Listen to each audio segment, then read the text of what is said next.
هاتوا اقفل كل الطرق بسرعة، ماشي؟ اسمع الكلام. عجلة سيدي. عجل لنا قهوة. السلام عليكم يا شيخ. السلام عليكم. وعليكم السلام. تعال. اتفضل لقدام.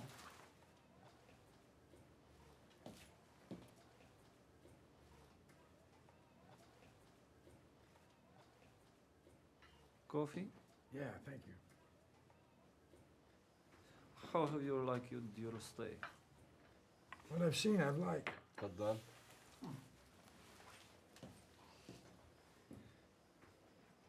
Please to explain why I should agree to interview with pro-Zionist American media. Because I think Hezbollah is trying to broaden into a political party right now. So you care about what you're thought of in America. And in America, at this moment in time, Hezbollah does not have a face. That's why. Perhaps you prove journalism objectivity and I see the questions first. Then I decide if I grant the interview. No, we don't do that.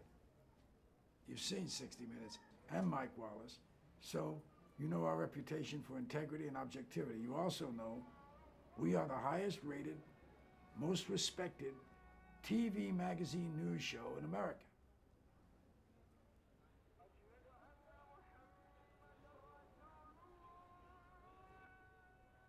So, Mr. Wallace, should he get on a plane or not? Tell him I will see him day after tomorrow. That's good, that works. You know, I wanted to ask you something. I know it sounds odd, but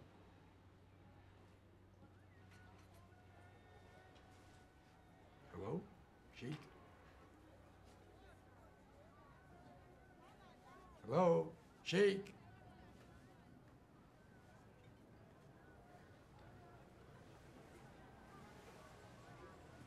Norman! What?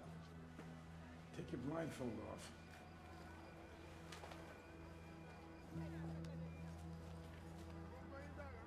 Welcome to the world.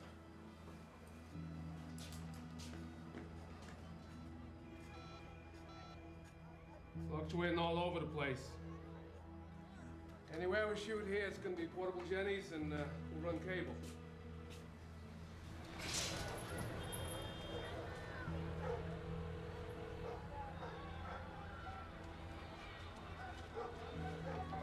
Mike, it's me. We're on.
What's new?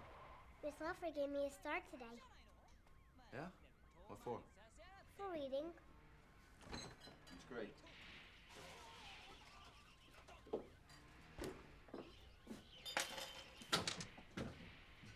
little early for cartoons, isn't it? Okay.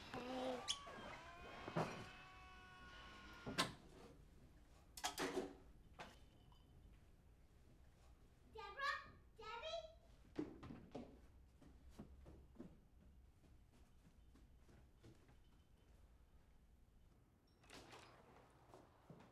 Oh, I didn't know you were home. It's early, isn't it? Oh, go take Debbie to ballet.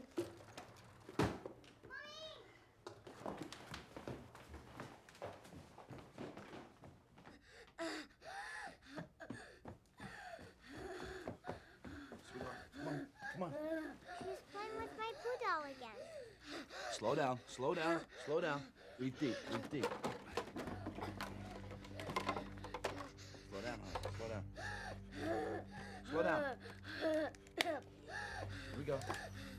Deep breaths, deep breaths. She was playing with the poo doll. Who's dusty, sweetheart? He's dusty and you breathed him in.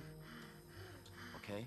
So what's happening to, look at me, what's happening to you now is cells called mast cells told your lungs, don't breathe any more of that dust in. The airways in your lungs are like branches. When the branches close up, you get an asthmatic attack. And we give you medicine, and you get better. Uh-huh. Okay? Better already, aren't you?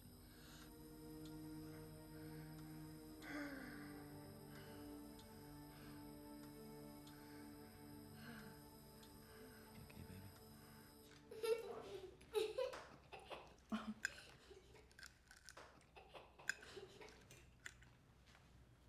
Can I go to dance tomorrow? I'm better. If you are, then I'll take Barbara to soccer and take you to dance after. I can take her. Don't you have to be at the office? Is there any more rice? Yes, it's on the stove. Do you want more rice? Maybe later. How about you? I'll take some. Instant rice?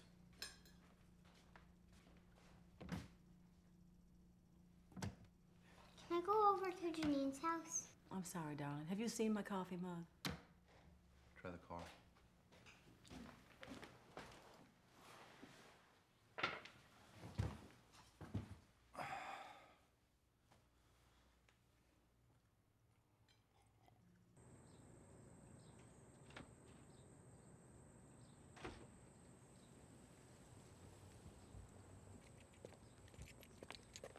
What are those boxes? I'm going to the store. You need anything? What do you need at the store? Soy sauce. Right now? That's my stuff from the office. Well, why did you take your stuff from the office? I didn't want to leave it there. I don't understand. I got fired this morning. Where else am I going to take it? Why? Who said? Thomas Sandiford.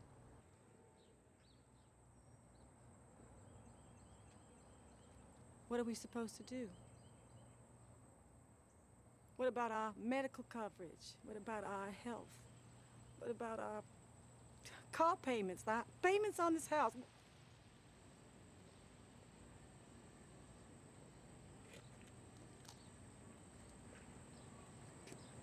There's a severance agreement that includes cash payouts over time and continuing medical coverage. Sure you don't need anything?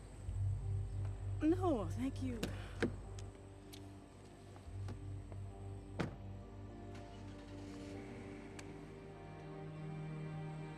Jeffrey?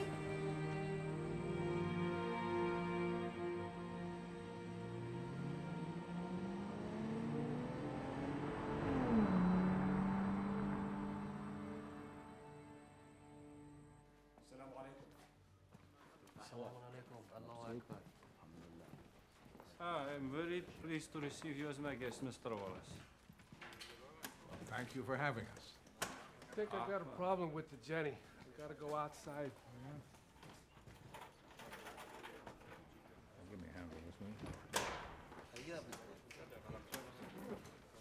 Norman. هدي اللي بيحصل ما بخلي عنده. He says you must not sit so close. What? I can't conduct an interview from back there. قال له اسمع الكلام، أنا المعلم هنا يرجع ورا. You must move back your chair.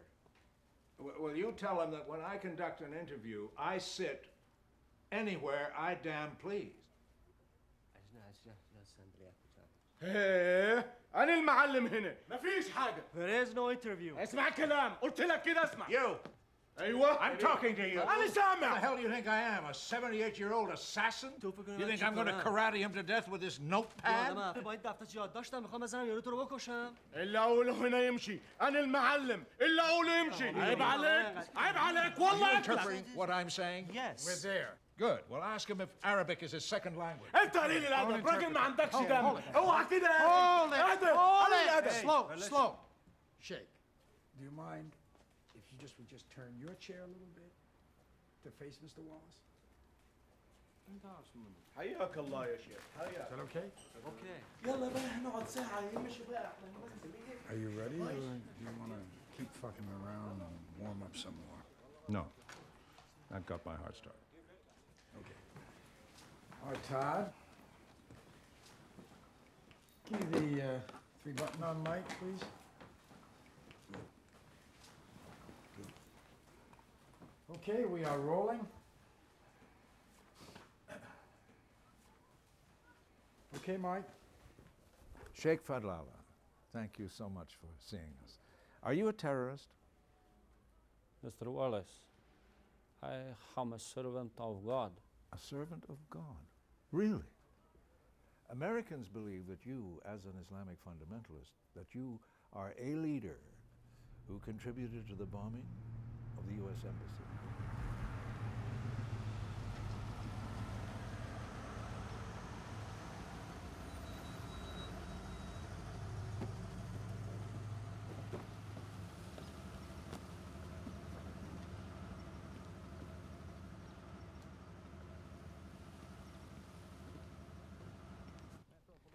Now, everybody thinks Canadian Mounties ride horses and rescue ladies from rapids. Mike, they backed locals in Oka in a fight with Mohawks over building a golf course on their burial site.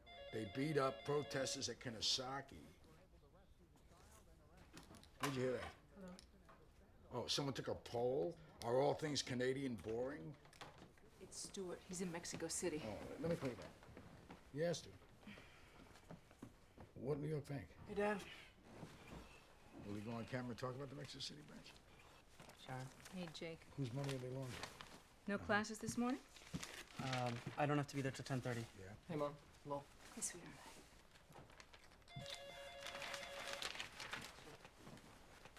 Hello? Will independent sources corroborate? Yeah.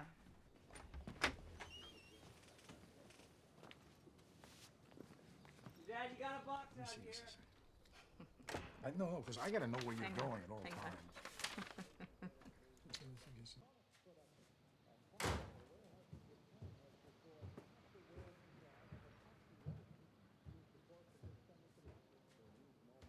I can't. I've got to fly to Boston tomorrow. 2 p.m. Great. Bye-bye. Mission propensity. You understand any of this?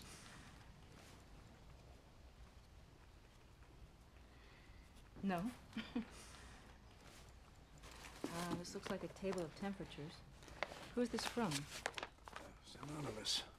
References to PM. It's gotta be Philip Morris, huh? Have to take a shower.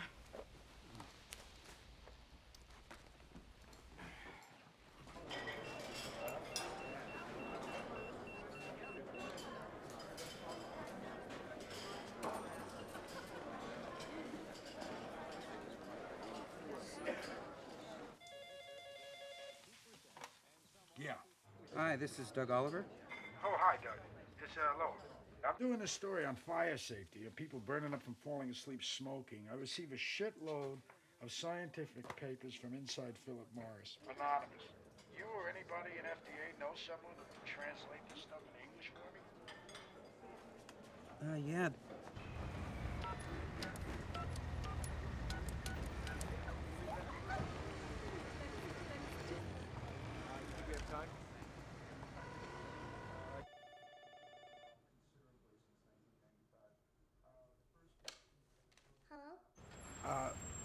Mr. Wigand, please? Someone's calling for Daddy, Mom. Oh, all right. Thank you, Bob. Who's calling? My name is Lowell Bergman. Did you say Berman? No, Bergman. Bergman. I'm a producer with 60 Minutes. 60 Minutes? Yeah. 60 Minutes, a television show? Yes. He doesn't want to talk to you. How does he know he doesn't want to talk to me? He doesn't know what I'm calling him about. He doesn't care to know.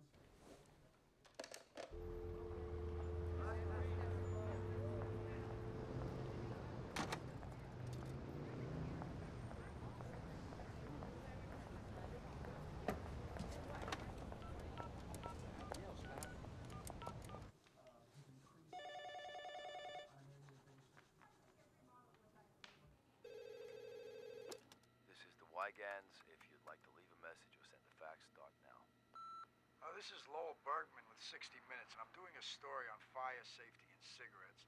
I have scientific documents from a tobacco company, and I could use your help as a consultant explaining these documents to me. Now, my number is area code 510-555-0199. I'll be there at this number in 10 minutes.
If you're curious to meet me, I'm going to be in the lobby of the Sealbach Hotel in Louisville, reading the New York Times tomorrow at 5 o'clock.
Have you always lived in Louisville? Mr. Bergman, what did you want me to consult about? Who's that? That's room service. They usually knock first. Come on in. Over here, please.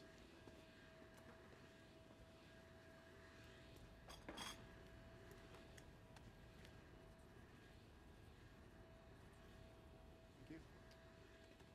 How do you like your coffee? Black? Black. Look, I really don't have that much time. Is there anything you want to know about me, Mr. Wigand?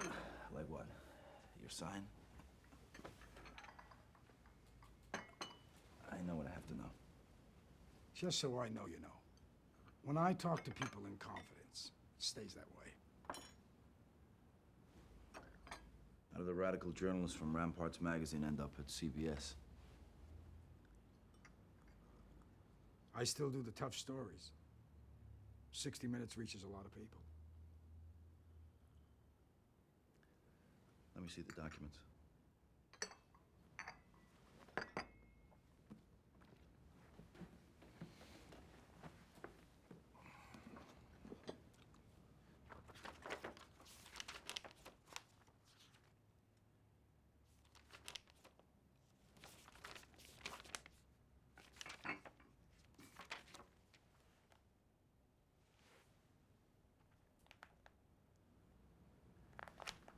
This is a fire safety product study for Philip Morris. Burn rates, ignition propensity, things of this nature. I can very easily explain this to you in layman's terms because it's from another company.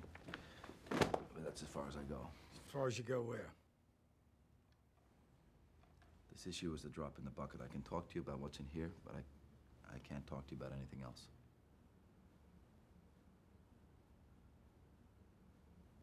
I signed a confidentiality agreement. I honor agreements.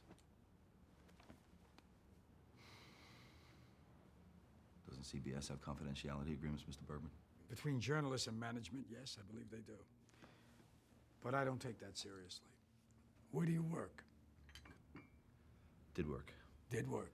How much would I get paid?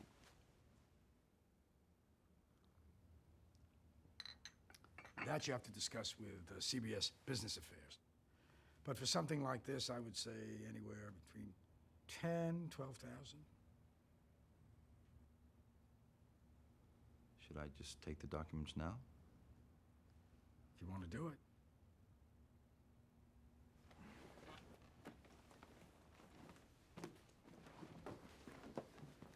I've worked as a head of research and development for Brown & Williamson Tobacco Company.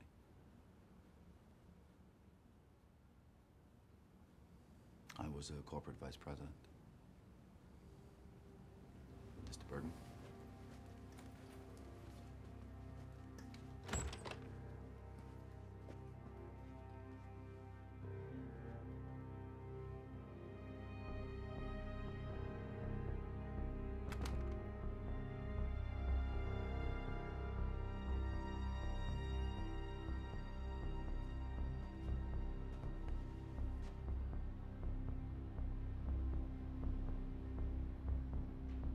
President Assad of Syria said that difficult obstacles remain, but that his country, quote, looks forward to a great long peace with Israel. It's Peabody, Mike.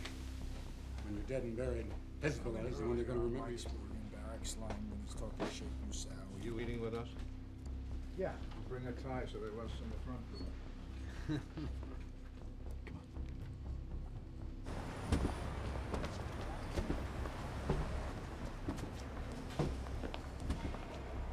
Debbie.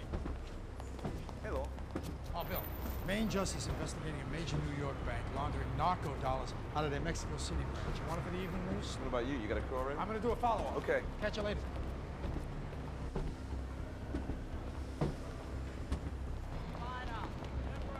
Debbie. How are you? I want you to get legal on the corporate confidentiality agreements, boundaries of their constraint, Kentucky state law about want you to drop everything. Okay.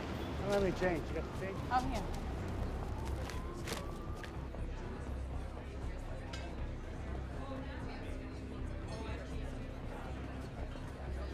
Tony.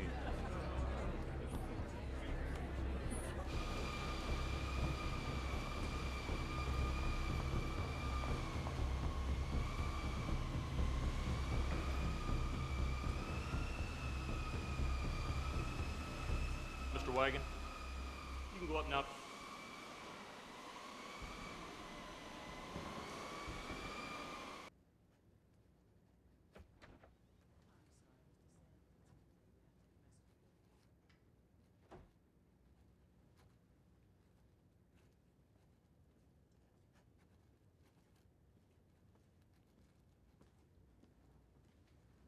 Sorry, I'm accepting an award from the Retinitis Pigmentosa Foundation.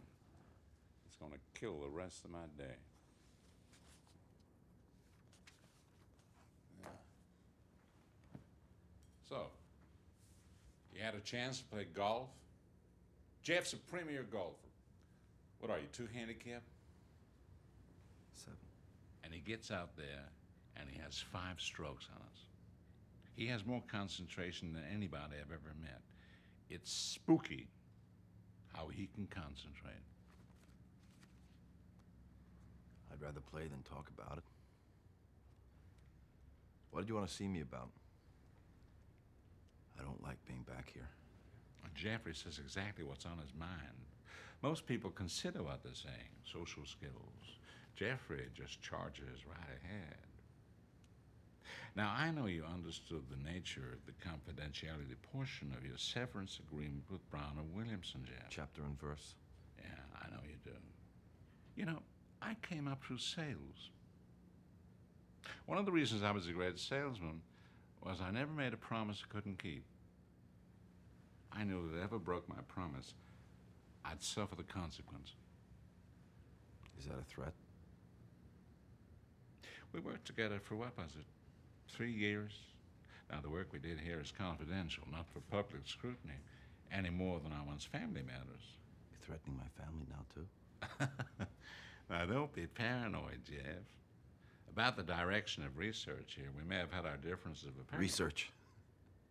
You declare as a badge of honor you don't even know what makes water boil. Well, that's why we hire scientists. Okay. I don't believe you can maintain corporate integrity without confidentiality agreements. I was paid well for my work. The health and welfare benefits are good. The severance package is fair. I have no intention of violating my confidentiality agreement and disclosing that which I said I wouldn't.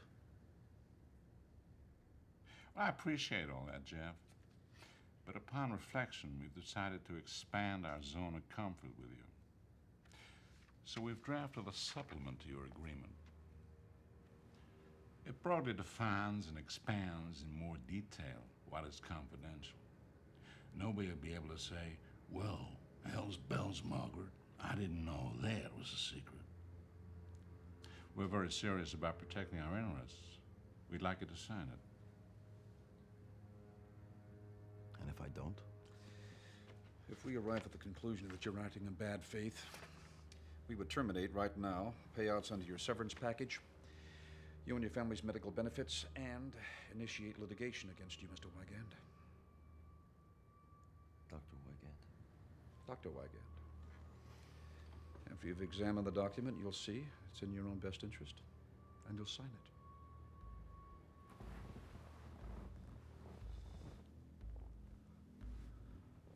So what you're saying is it isn't enough that you fired me for no good reason.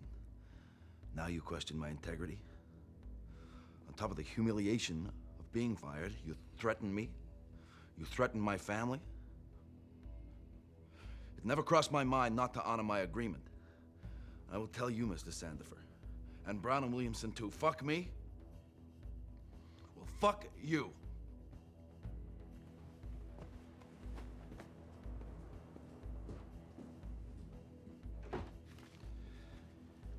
I'm not sure he got the message. Oh, I think you did.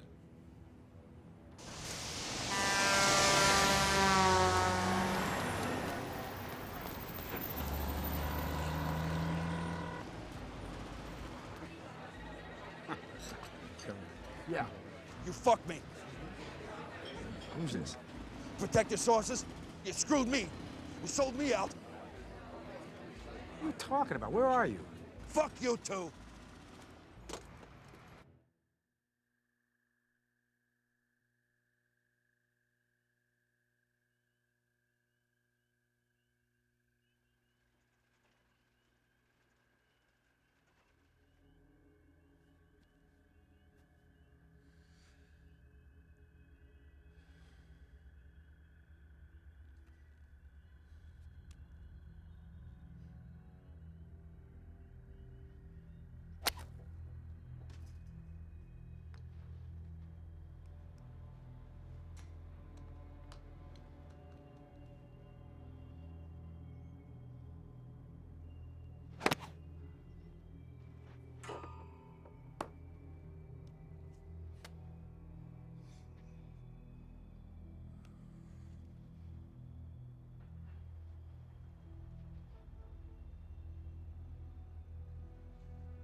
Stay away from me.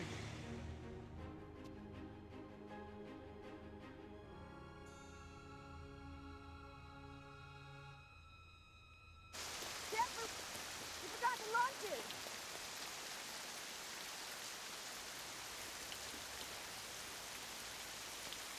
Mrs. Wigand. Jump in quick. Come on.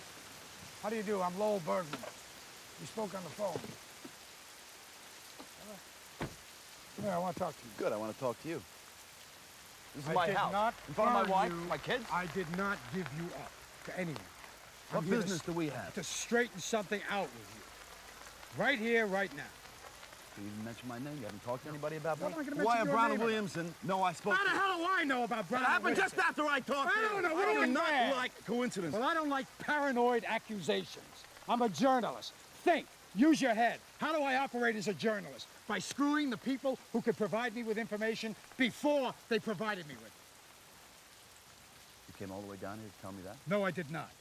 Big tobacco is a big story, and you got something important to say, I can tell. But yes, I did. I came all the way down here to tell you. Story, no story. Fuck your story. I don't burn people.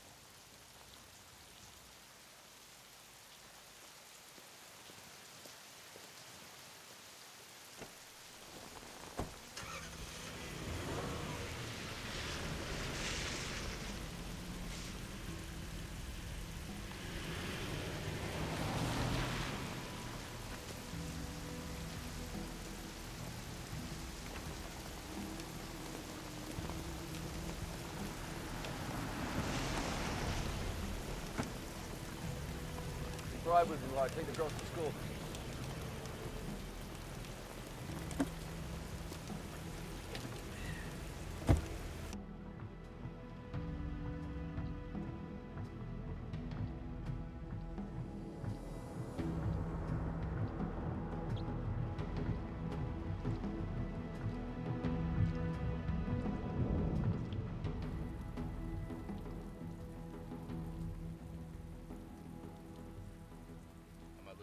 Acute asthma.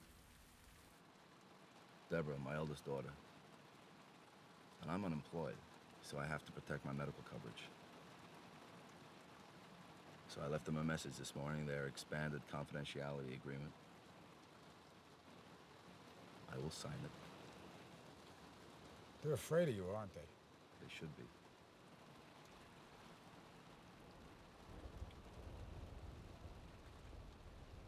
Well, talk to me outside the zone of your agreement. Like what? Like, where'd you work before Brown & Williamson? Johnson & Johnson. Union Carbide in Japan.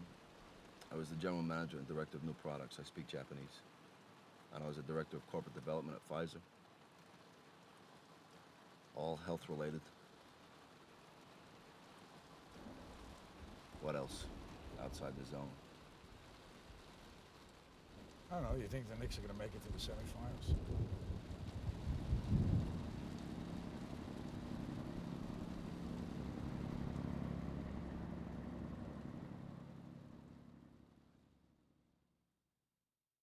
Well, just give me an example. Okay, for example, James Burke, CEO of Johnson & Johnson. Yeah. When he found out that some lunatic had put poison in Tylenol bottles, he didn't argue with the FDA. He didn't even wait for the FDA to tell him. He just pulled Tylenol off every shelf at every store right across America instantly. And then he developed a safety cap. Because look, as a CEO, sure, he's got to be a great businessman, right? But he's also a man of science. So he's not going to allow his company to put on a shelf a product that might hurt people. Not like the Seven Dwarfs. Seven Dwarfs? 7 CEOs of big tobacco. I got him in front of Congress that time. It was on yeah, television. Yeah. Swore under oath that they know nothing about addiction, disease. It was on C-SPAN, yeah. Okay, so here you are. You go to work for tobacco. You come from corporate cultures where research, really creative thinking, these are core values. You go to tobacco.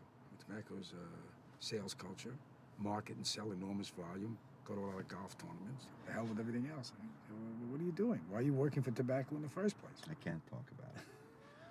The work I was supposed to do might have had some positive effect. I don't know. It could have been beneficial.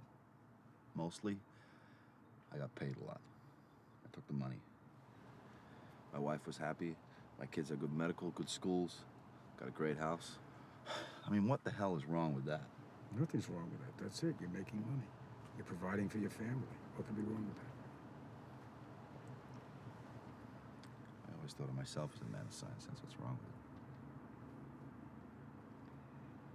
Then you're in a state of conflict, Jeff. Because look, here's how it lays out. If you got vital insider stuff the American people for their welfare really do need to know, and you feel impelled to disclose it and violate your agreement in doing so, that's one thing.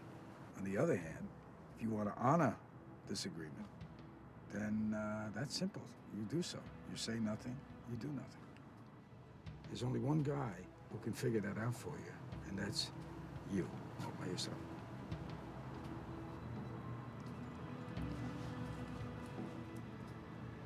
I gotta go pick up the girls. I only had half a day.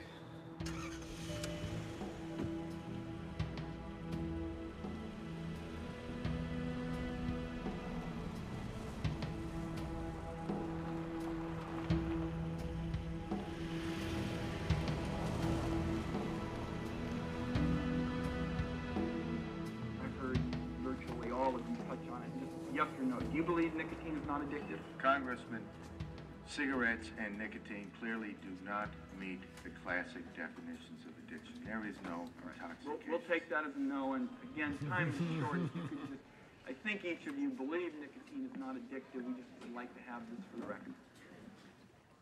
I believe that nicotine is not addictive. And I too believe that nicotine. He referred to this, the Seven Dwarfs. What seven dwarfs? The seventh CEO of Big Tobacco referred to this, said they should be afraid of him. I assume afraid of what he could reveal. Now, you tell me, what does this guy have to say that threatens these people? Well, it isn't cigarettes are bad for you. Hardly new news? No shit. What's this?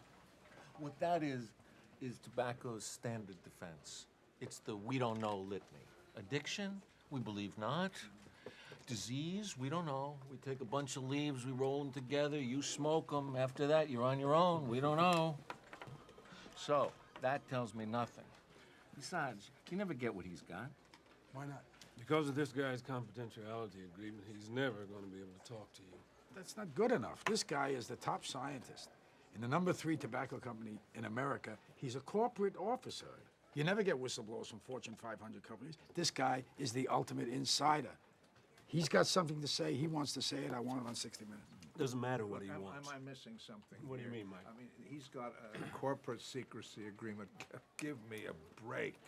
I mean, this is a public health issue, like an unsafe airframe on a passenger jet or some company dumping cyanide into the East River.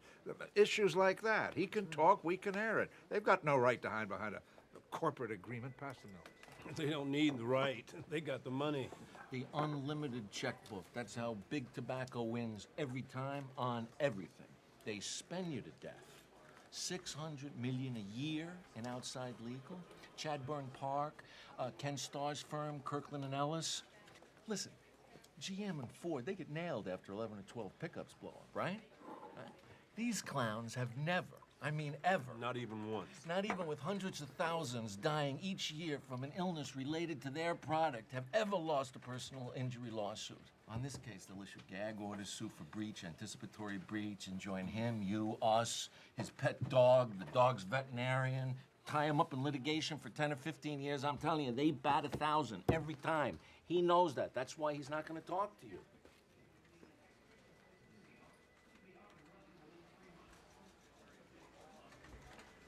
Okay, let's look through the looking glass the other way. What do you mean? We got a guy who wants to talk, but he's constrained. What if he were compelled to talk? Oh, torture. Great rating. What do you mean compelled? I mean, compelled by a Justice Department, state courts, be a witness. That would cut through any confidentiality agreement, wouldn't it? Yeah. What does that do? What do you mean, what's it do? What I mean is, like, how does it cut through the confidentiality agreement? Because he has to reveal it in the court of law. It's on record. It's out. It's no secret anymore. So how can they restrain his speech or retaliate? It's out in the world. Well, if you could engineer it into the court record, you might have something. I mean, they would have a hell of a time trying to restrain his speech then, wouldn't they? Yeah, but what venue? And where does he get? I mean, does he have killer attorneys? I don't think he's got any attorneys. He's going to need attorneys who aren't afraid of risking years of litigation and millions of dollars of their own dough in legal costs. What do you say, Mike? What do you think? Even if he gets the defense team, will he go for it?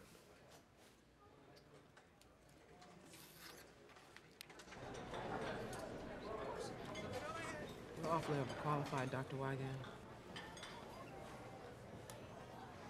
I'm trying to start a new career. I believe I could be a good teacher.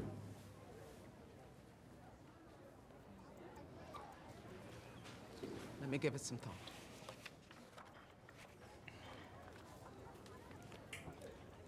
And not a lot of companies in the healthcare field hire ex-tobacco scientists.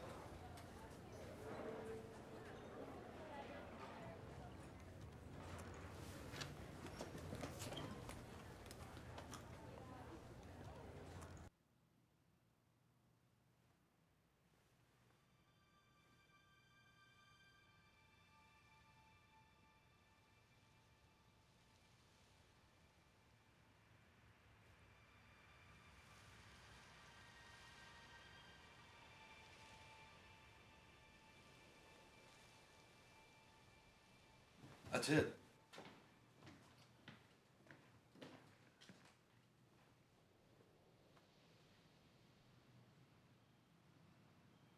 That's why our babies were born.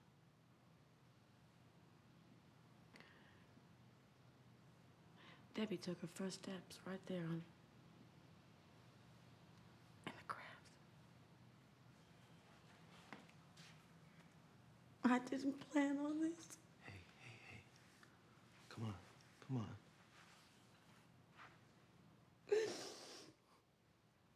We can make this work for us, okay? It's a smaller scale. Simpler, easier, more time. More time together. More time with the kids. More time for us, okay? It's just... You imagine me coming home from some job and feeling good at the end of the day? This is gonna be better.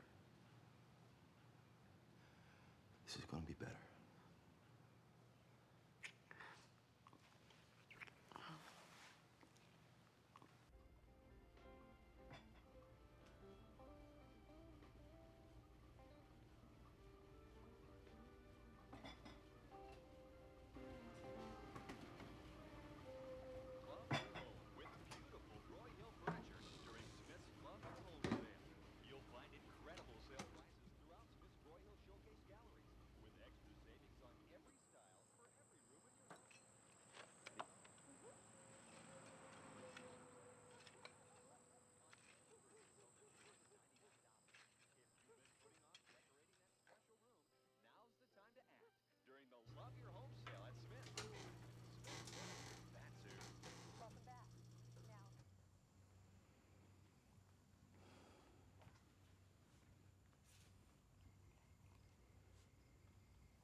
What's that outside, Daddy? Did you see somebody or did you hear them? I heard him Where? in the backyard.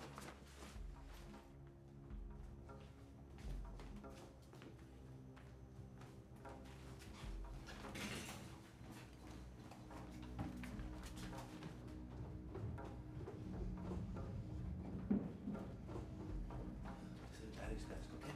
Why don't you just sit up at the desk? All right? Get out some paper and draw me a picture, okay?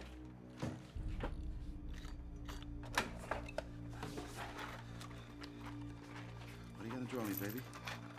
An animal? Something like that? You just stay down here until Daddy gets back, all right, Barbara? You stay down here.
just a raccoon, baby. Nothing. They're nocturnal, you know what that means? That means that they only come out at nighttime.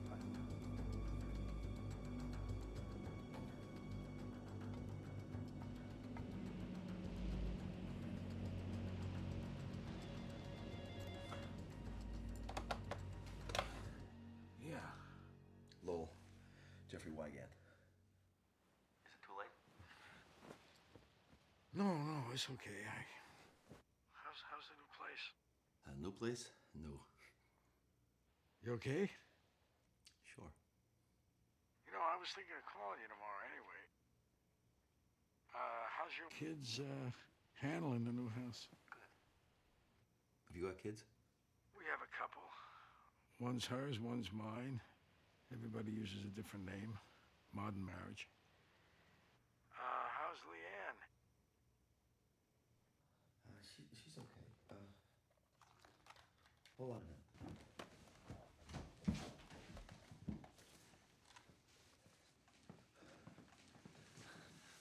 No. Somebody may be following me. I don't know. They came on the property. What do you mean follow you? Did you call the police? I don't want to be paranoid. I mean, maybe it's a game. It's some kind of mind game. Well, what do you really think, though? I don't know what the fuck I really think, you know. Are they doing it? Is some crank doing it? Are they doing it to make me feel paranoid? Are they doing it for real? I don't give a shit what I think. I don't know. I don't fucking know. Jeffrey, describe for me in detail what happened. Well, no, look, I mean, there was a footprint. Forget it. You know, it's probably not important at all. You know, I got a job now. I'm teaching high school, Japanese and chemistry. What were you calling about? You called me. No, you said you were going to call me tomorrow, so what about? Oh, yes, I did. I wanted to talk to you. I wanted to hook up with you, talk to you about what we were talking about in your car. Okay. Makes you feel good? Putting what you know to use? How did you know that, Lowell? It's obvious, isn't it? Hello? You there? Yeah. Look, thanks for talking. I'm sorry I woke you up. It's okay.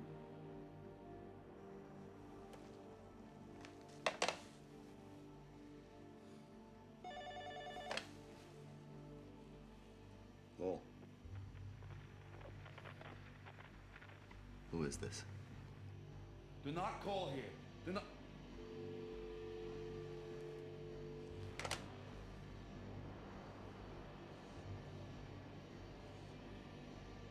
Soreja, Shishamoto tempura定食を2つ。はい、かしこまりました。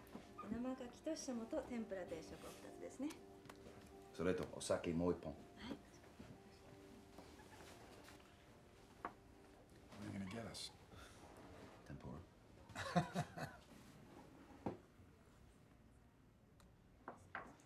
The internet said you did graduate work at Wisconsin, then went to UC La Jolla with Professor Herbert Marcus. Marcuse.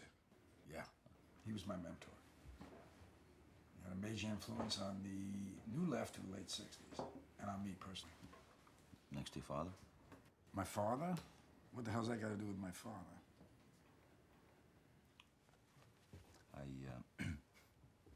Is that why you became a journalist? Then you get to ask all the questions? Are you charged by the hour? My father was a mechanical engineer.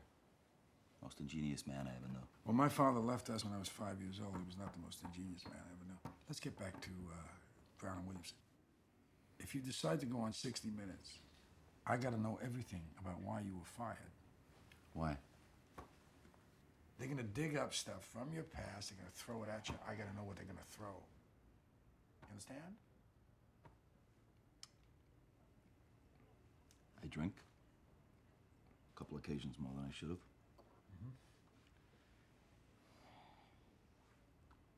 I was cited for shoplifting once, but it was a mistake. Pushed Leanne one time. We were both stressed out because of the pressure. She went to her mother's. I got fired because When I get angry, I have difficulty censoring myself, and I don't like to be pushed around. I'm not pushing you around. I'm asking you questions. I'm just a commodity to you, aren't I? I could be anything, right? Anything worth putting on between commercials. To a network, probably we're all commodities. To me, you're not a commodity. What you are is important. You go public and 30 million people hear what you gotta say. Nothing, I mean nothing, will ever be the same again. You believe that? No. You should. Because when you're done, a judgment is gonna go down in a court of public opinion, my friend. And that's the power you have. You believe that? I believe that? Yes, I believe You believe that because you get information out to people, something happens? Yes. Maybe that's just what you've been telling yourself all these years to justify having a good job. Having status. And maybe for the audience, it's just voyeurism, something to do on a Sunday night. And maybe it won't change a fucking thing. And people like myself and my family are left hung out to dry, used up, broke, alone. Are you talking to me, or did somebody else just walk in here? I never don't any really of that. understand No, exactly. Don't evade a choice you gotta make by questioning my reputation or 60 Minutes with this cheap skepticism. I have to put my family's welfare on the line here, my friend. And what are you putting up? You're putting up words. Words. While you've been dicking around some fucking company golf tournaments, I've been out in the world giving my word and backing it up with action.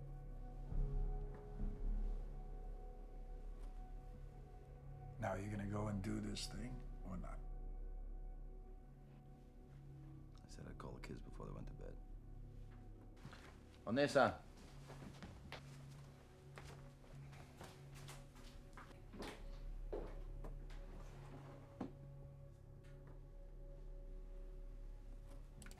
Stringer was supposed to be shooting B-roll on street cops in New Orleans. What's with all the horses? Camera guy's got a thing about mounted police. Don't any of these guys ride in cars? They walk? How long did he stay? What was he saying? Yeah, hello. Yes, I'm trying to reach Mr. Richard Scruggs. This is Richard Scruggs. Oh, This can is you a hold on a disaster. second, please? All right. Lowell. Yeah, I'm on the phone. Oh, hello, I'm Lowell Bergman. Hold on. Mobile approach. This is Lear, November 643, over. Request a flight level of 220 on a heading of 284 degrees, over. Mr. Bergman? Yes, I'm right here. Could you call me back on a hard line? All right. Area code 212-555-0199. I'll call you then.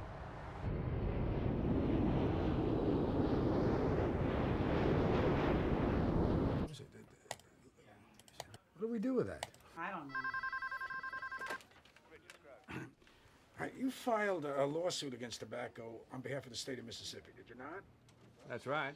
Well, I'm working with someone now who's the former head of research at Brown & Williamson, former corporate officer there. What's your interest in this, Mr. Bergman?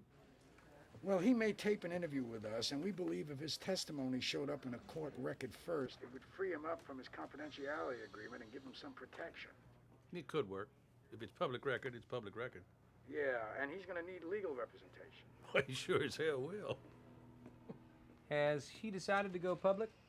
Because let me tell you, we've been doing this for 3 years now, and we've worked with a lot of corporate cases involving whistleblowers. So we know Big Tobacco will do everything in their power to stop him. So is your man truly committed? Well, actually, no. Well, he's on the fence. That's the point. Well, we'd certainly be interested in making his acquaintance, but without knowing what he's going to do. Well, would you want him to call you, or you want to call him? How do you want to do it? It would be better if he called us. Yeah, okay. All right. Okay, thank you. Shit. Oh, we need cops on the streets. We don't need them on horses. I don't know what he was thinking. Oh, for God's sake. All What right. does this guy got, a horse fetish? All right, all right. Get me to New Orleans a second. Shoot the fucking thing myself. Have a good one.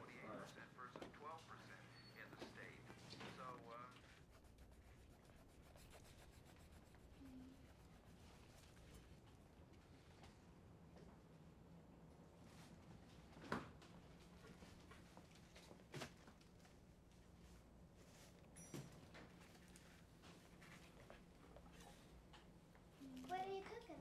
I'm cooking pasta primavera. Oh, I love that stuff. I'm going to have to go downstairs.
Dispatch received a call of shots fired in the area, and uniforms arrived on the scene and found this white male subject shot to death. Was gang related? There's no indication as far as a tag or an advertisement. Yeah. They're terrorizing us. Death threats, my family, my kids. Whoa, what are you talking about? Someone put a bullet in my mailbox. Jeff, call the FBI. Right away. They do this with impunity. Jeff. They get to go home at night. What does it cost these people to do this to us? Nothing. My girls are crying. So fuck them. I want a tape. I'm done. I heard you. I got to arrange for a legal defense first. I got to get you to testify in court. Get it on public record. Then hold it off the air until you got that. But I want to go to New York, and I want to go on the record. Right now. Good. But Jeff. I'll call them, Lowell.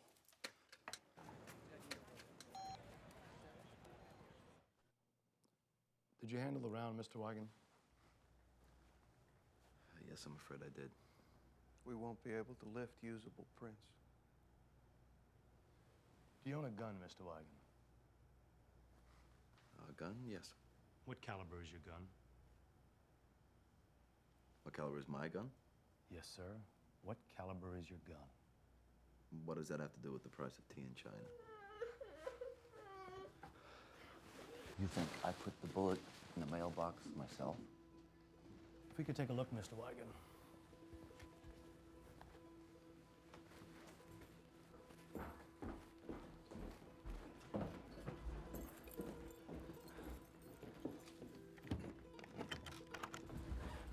Why do you keep this gun? I don't think it's unconstitutional yet to own a gun. I'm a target shooter. That bullet was for a .38 caliber. Do you own a .38? Yes, I do. A .38 Target Master, my gun safe downstairs, a .45 Gold Cup, a .22 Target pistol. So what? Do you have a history of emotional problems, Mr. Wigand? Yes. Yes, I do. Yes. I get extremely emotional when assholes put bullets in my mailbox. I didn't tell you that, so you could just pick it up and take it away. Jeffrey! What's going on? I told him you had an email death threat that said if you didn't shut the F up, they were going to kill you. Can't take that. It's personal property. I'll go in there. My personal correspondence. That is my brother, my will.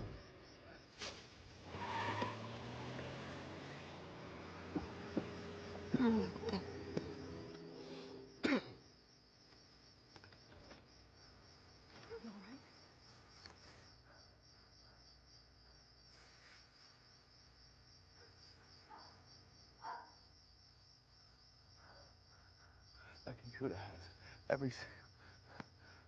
All right, Mr. Wigand? We need to take a look at your gun safe, Mr. Wigand.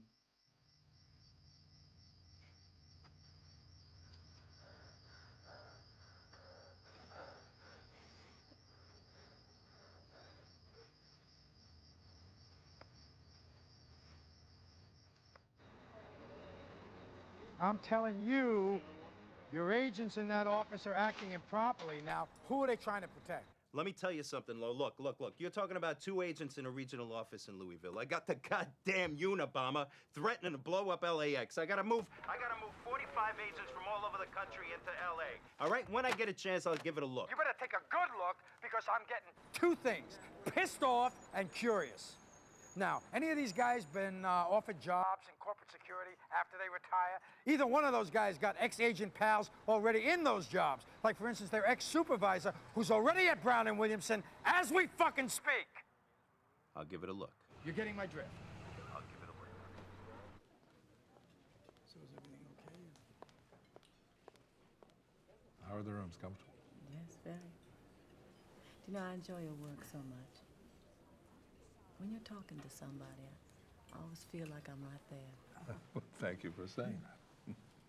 Do you think we could talk about the taping, tomorrow's taping, just so we can get it out of the way and in order? Yeah, well, questions will go toward what work you did there, why you were fired, and others taping? will deal. What are you taping? I'm doing an interview. An interview?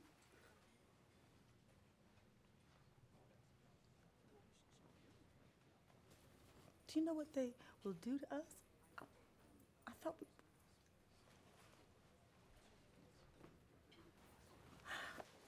Sorry. Leanne, this is a preliminary.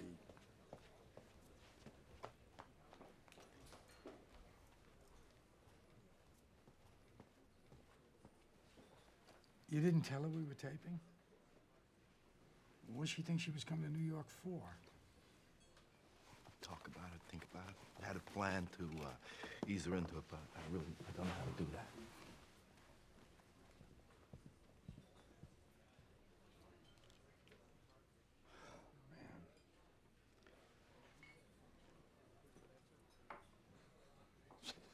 Who are these people? Ordinary people under extraordinary pressure, Mike. What the hell do you expect? Grace and consistency?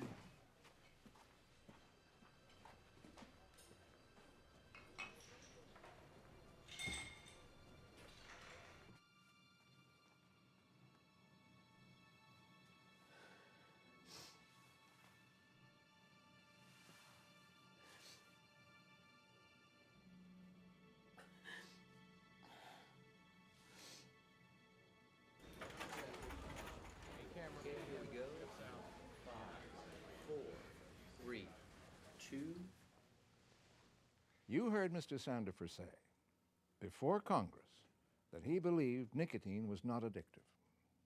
I believe Mr. Sandifer perjured himself because I watched those testimonies very carefully. No, all of us did. I mean, there was this whole line of people, a whole line of CEOs up there all swearing. And part of the reason I'm here is that I felt that their representation clearly misstated, at least within Brown and Williamson's representation, clearly misstated what is common language within the company. We are in the nicotine delivery business. And that's what cigarettes are for. Delivery device for nicotine. A delivery device for nicotine. Put it in your mouth, light it up, and you're going to get your fix. You're going to get your fix.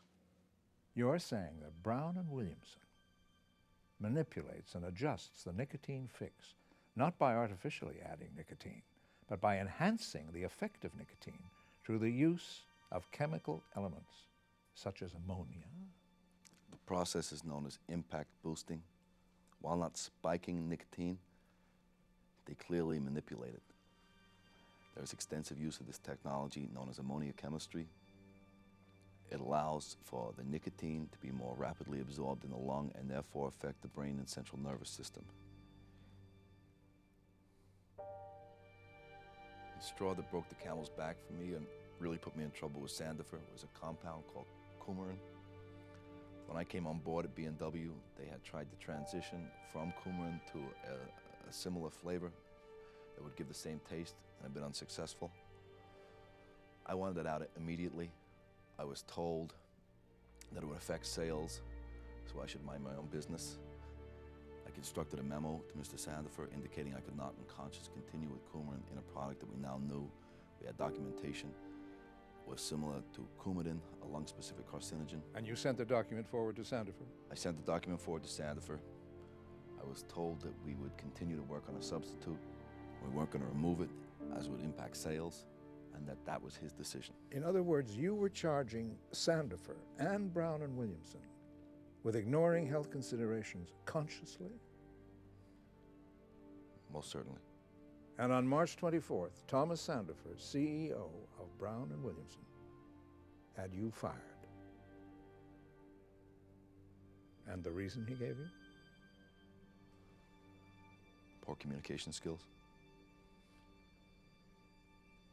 And you wish you hadn't come forward? You wish you hadn't blown the whistle? Yeah, there are times I wish I hadn't done it. There are times I feel compelled to do it. If you'd asked me, would I do it again? Do I think it's worth it? Yeah, I think it's worth it.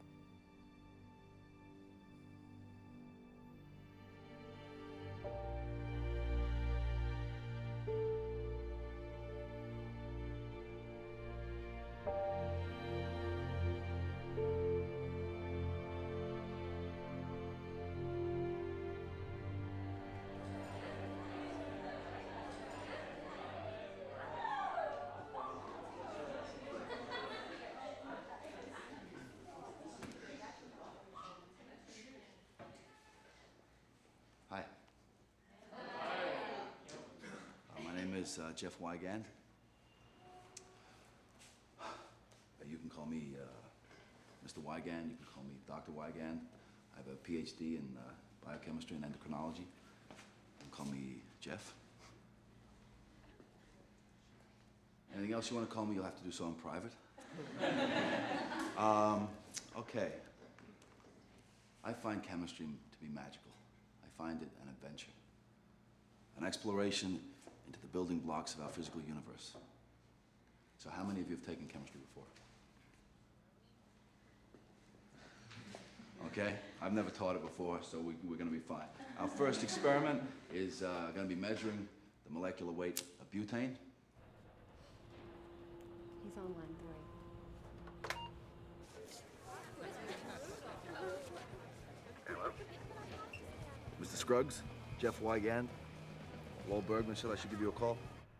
My co-counsel, Ron Motley, and I have filed a lawsuit against the tobacco industry on behalf of the state of Mississippi to get the state reimbursed Medicaid costs for treating people with smoking-related illness. If you'd be interested in talking to us, we'd certainly like to talk to you. When should we do this?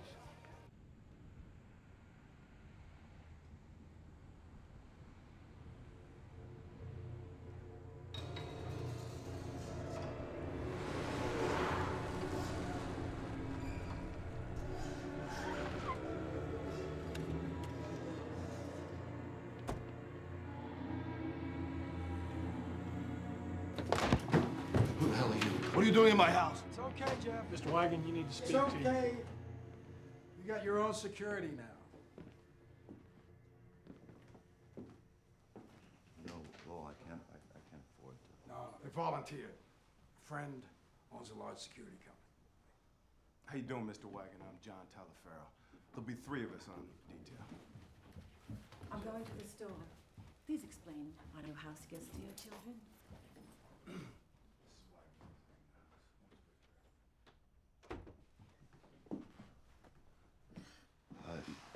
I called Richard Scruggs in Mississippi. I heard. I'm going to be a witness for them in that litigation. So I'm going to fly to Pascagoula to give a deposition. I know I'm going to go there tonight. You all right? Did you have a good day? Yes, I did have a great day. Coffee, Lowell? Yeah. All right. Want to play that game we played before? You know, I think you got it up to 5. I was ahead of you. And then you just...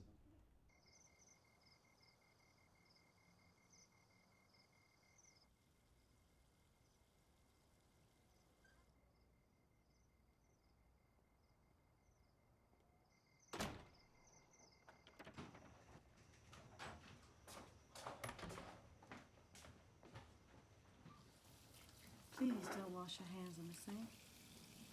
Where should I wash them? Use the bathroom. What's the difference? That's for food.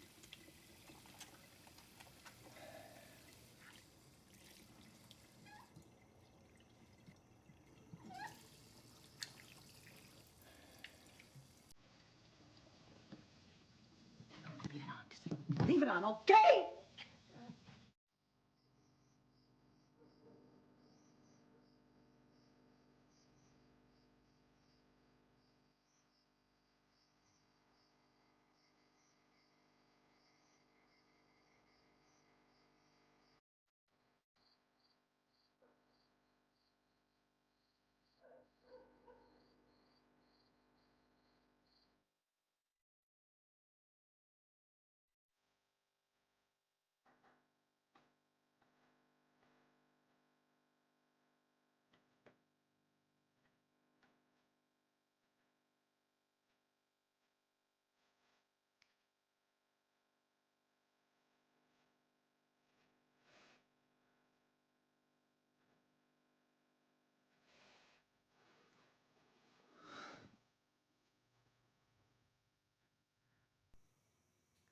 I don't think I can do this.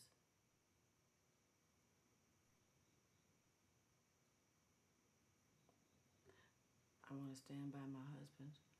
I really do, Jeffrey, but I don't think I can do this anymore. I'm so sorry.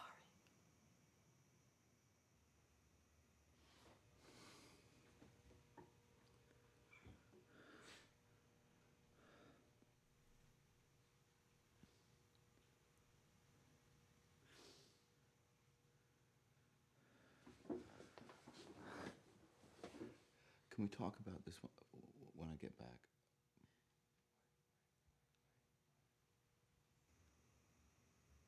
Yes, Jeffrey.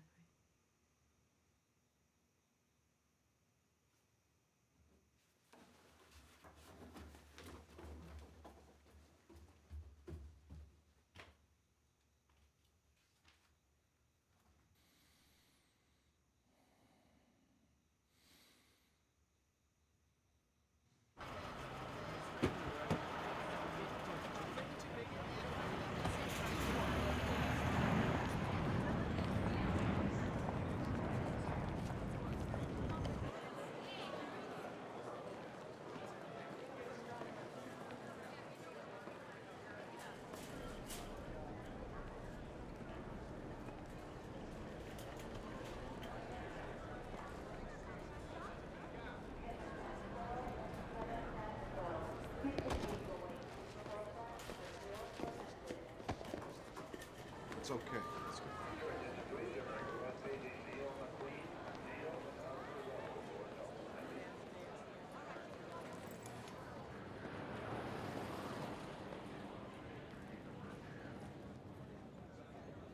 Jeff.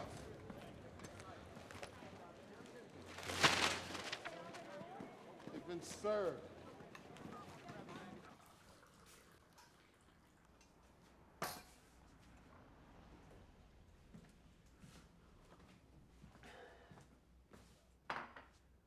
Now, what this one is a temporary restraining order, a gag order, issued by a Kentucky court. Jeff Wigand, Michael Moore. Good to meet you, Dr. Wigand. Mike's our Attorney General down here. I was just explaining to Jeff, they got a Kentucky court to issue a gag order to stop his deposition today. Right. Now, they tried to get the Mississippi court to honor it, but the judge threw it out. However, for you, there is a more perilous effect to the gag order. Dr. Wigand, you do understand what can happen, don't you? I'm not free to testify here. That's right. If you violate the Kentucky order, when you step foot back in Kentucky, they can find you in contempt and they can incarcerate you. And you ought to know that. Jail. Possibly, yes. That is one of the possible consequences of your testifying here today. That's right.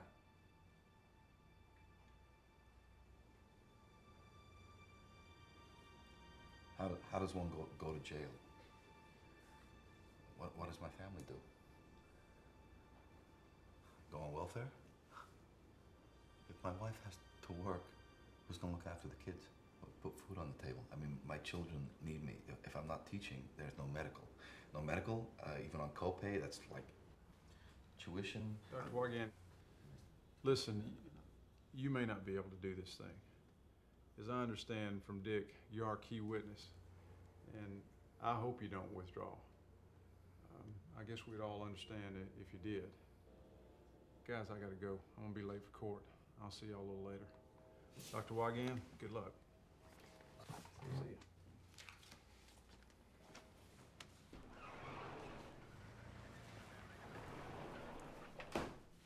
I know what you're facing, Jeff. And I think I know how you're feeling. In the Navy, I flew A-6s off carriers.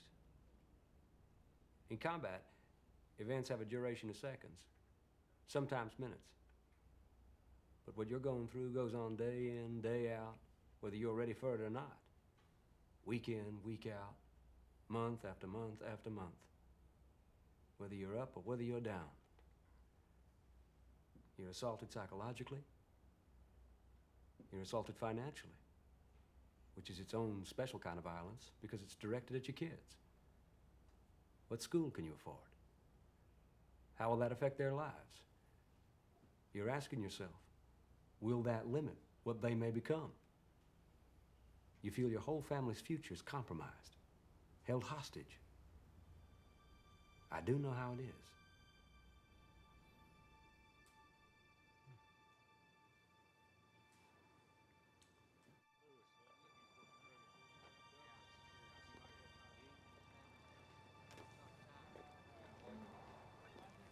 You attract a crowd. Yeah, great. I heard about the Kentucky gag order. I don't know what to do.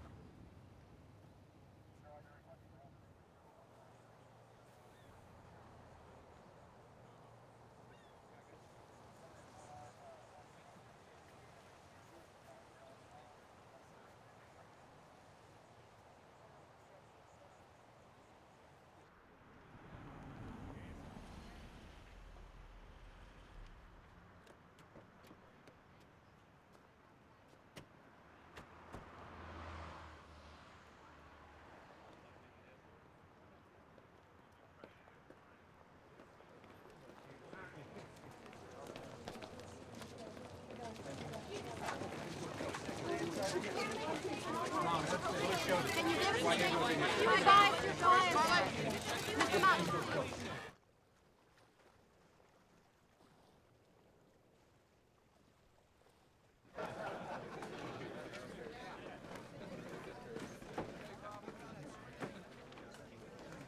Hold on a second. Would you please ask Mr. Motley if he expects his witness to appear or not? You know, you.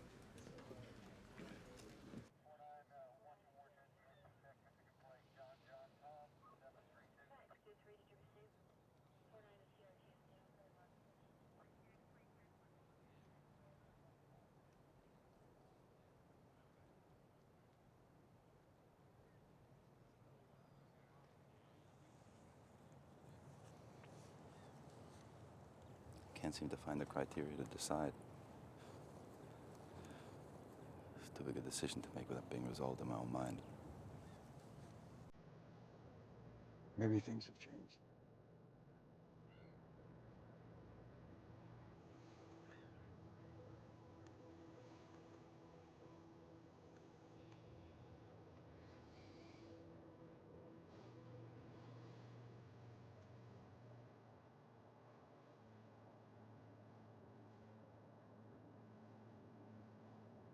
What's changed?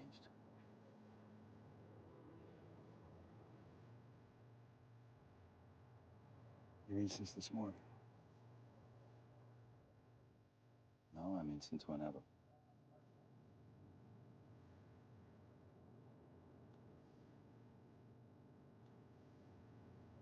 Fuck it. Let's go to court. Dr. Wigand would like to leave now.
Jeff. I'm going to sit you down at that table over there.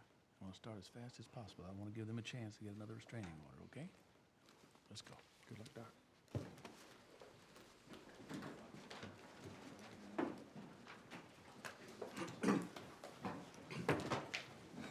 Please stand. Raise your right hand. Do you swear to tell the truth, the whole truth, and nothing but the truth, so help you God? I do. You may be seated. You understand, Dr. Wigand, you are under oath. This is a sworn deposition. There's no judge. It's not a trial. Will you state your name for the record? Jeffrey S. Wigand, R-E-Y-W-I-G-A-N-D. Got any idea what's going on in there? No, I not a clue. That is correct. In other words, it acts as a drug. I object to the form of question. It acts as a drug on the body. Object to the form. It acts as a drug. Object. Will you then echo in here? Your objection's been recorded. She typed it into her little machine over there. It's on the record. So now, I'll proceed with my deposition of my witness. Does it act as a Dr. drug? Wigand, I am instructing you not to answer that question. In accordance to the terms of the contractual obligations undertaken by you, not to disclose any information about your work at the Brown and Williamson Tobacco Company, and in accordance with the force and effect of the temporary restraining order that has been entered against you by the court in the state of Kentucky. That means you don't talk. Mr. Motley, we have rights here. Oh, you got rights. And lefts. Ups and downs and middles. So what? You don't get to instruct anything around here. This is not North Carolina, not South Carolina, nor Kentucky. This is the sovereign state of Mississippi's proceeding. Wipe that smirk off your face! Dr. Wigand's deposition will be part of this record. And I'm going to take my witness's testimony whether the hell you like it or not.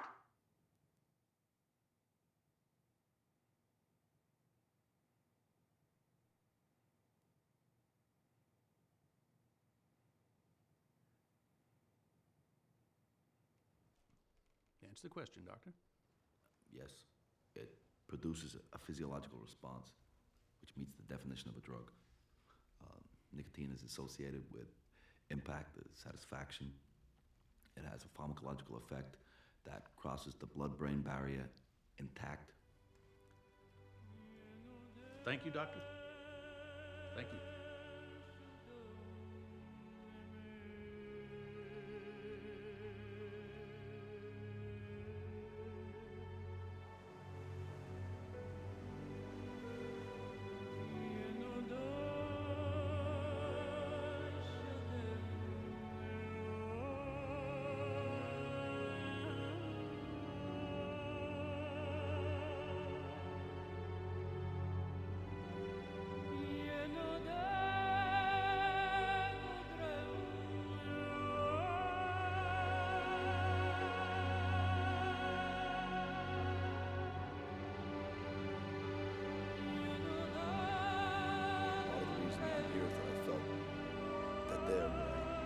Representation clearly. Run that Santa for peace on Nicotine's Not Addictive. Run that on camera, then cut right to Wigand with I believe they purge it. Then go wide to CEOs all taking the oath. Back on Jeff and play the pause after the word felt on the B-side. Hell of a show, Mike. Explosive material. Went great in Mississippi, Mike. Good. I heard Wigand's deposition got sealed. Yeah, they argued he was going to reveal the secret formula of cools to the world. Seal doesn't hurt Scruggs' litigation. And since we're the only ones with the story, I believe we're sitting on an exclusive. I like that. Corporate has some questions. We've got a meeting at Black Rock first thing in the morning. When's the air date? Sharon's on line 3. Tell her I'll call her back in 10. Here we go. But they had long known that the nicotine in tobacco is an addictive drug, despite their public statements to the contrary. Like the testimony before Congress of Dr. Wigand's former boss, Brown and Williamson's chief executive officer, Thomas Sandiford. I believe that nicotine is not addictive. I believe Mr. Sandifer perjured himself because I watched those testimonies very carefully. No, all of us did. I mean, there was this whole line of people, a whole line of CEOs up there all swearing. Part of the reason I'm here is that I felt that their representation clearly misstated what is common language within the company. We are in the nicotine delivery business. There's extensive use of this technology known as ammonia chemistry. It allows for the nicotine to be more rapidly absorbed in the lung and therefore affect the brain and central nervous system. And that's what cigarettes are for. Delivery device for nicotine. A delivery device for nicotine. Put it in your mouth, light it up, and you're going to get your fix. You're going to get your fix.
Shall I send for coffee? Sorry I'm late. No, we're fine. Are you sure? Yeah. All right. I thought we'd get together because there's a legal concept that has been getting some new attention recently. Tortious interference. If two people have an agreement, like a confidentiality agreement, and one of them breaks it because they are induced to do so by a third party, the third party can be sued for damages for interfering, hence tortious interference. Interfering? That's what we do. I think what we're trying to tell you is that it happens all the time. This is a news organization. People are always telling us things they shouldn't. We have to verify if it's true and in the public interest, and if it is, we air it. And after we corroborate it, that's why we've never lost a lawsuit and run a classy show. Anything else? And 60 minutes verification is exact and precise, and I don't think it would hurt to make sure you're right on this one. Why? You think we have liability? What's the CBS News position, Eric? There's a possibility it's rather remote. But one we have to check on, Mike. I've retained outside counsel to do exactly that on a segment, I might add, that's already rife with problems. What does that mean? Rife I'm with? told unusual promises were made to Wigand. No, only that we would hold the story until it was safe for And I'm him to- told there are questions as to our star witness's veracity. His veracity was good enough for the state of Mississippi. Our standards have to be higher than anyone else's because we are the standard for everybody else. Well, as a standard, I'll hang with is this guy telling the truth. Well, with tortious interference, I'm afraid the greater the truth, the greater the damage. Come again? They own the information he's disclosing. The truer it is, the greater the damage to them. If he lied, he didn't disclose their information and the damages are smaller.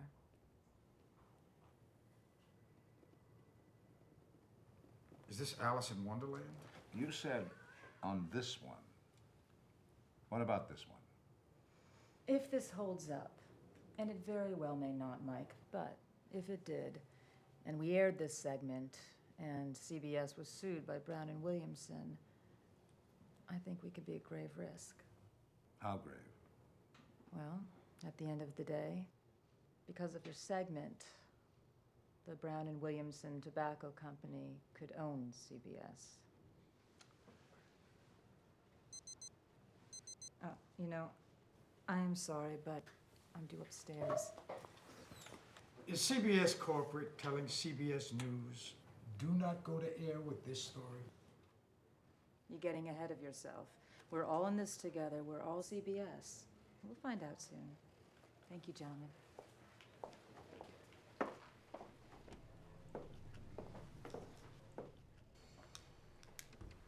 Tortious interference. Sounds like a disease caught by a radio. Lunch? Sure. Don't worry, we call the shots around here.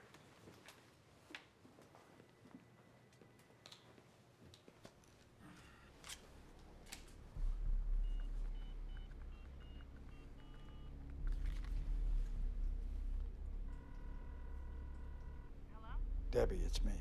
I want you to check some filings and give me John Wilson's number at Baxter.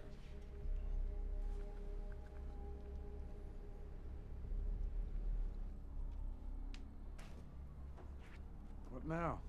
Cluster's coming over.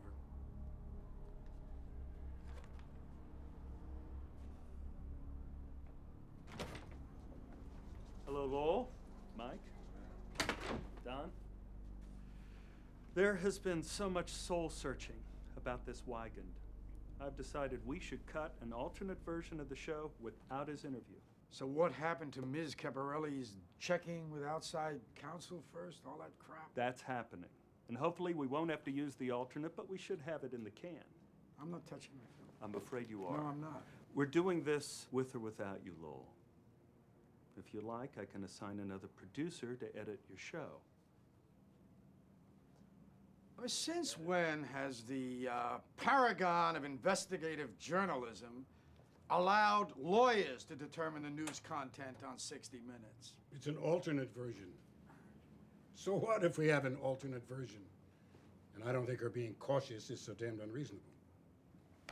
So now, if you will excuse me, gentlemen, Mr. Rather's been complaining about his chair again. Before you go, I discovered this. SEC filing for the sale of CBS Corporation to Westinghouse Corporation. What? Yeah, I heard rumors. Not a rumor, it's a sale. If Tisch can unload CBS for $81 a share to Westinghouse and then is suddenly threatened with a multi-billion-dollar lawsuit from Brown and Williamson, that could screw up the sale, could it not? And what are you implying? I'm not implying, I'm quoting. More vested interests. Persons who will profit from this merger. Ms. Helen Caparelli, General Counsel of CBS News, $3.9 million.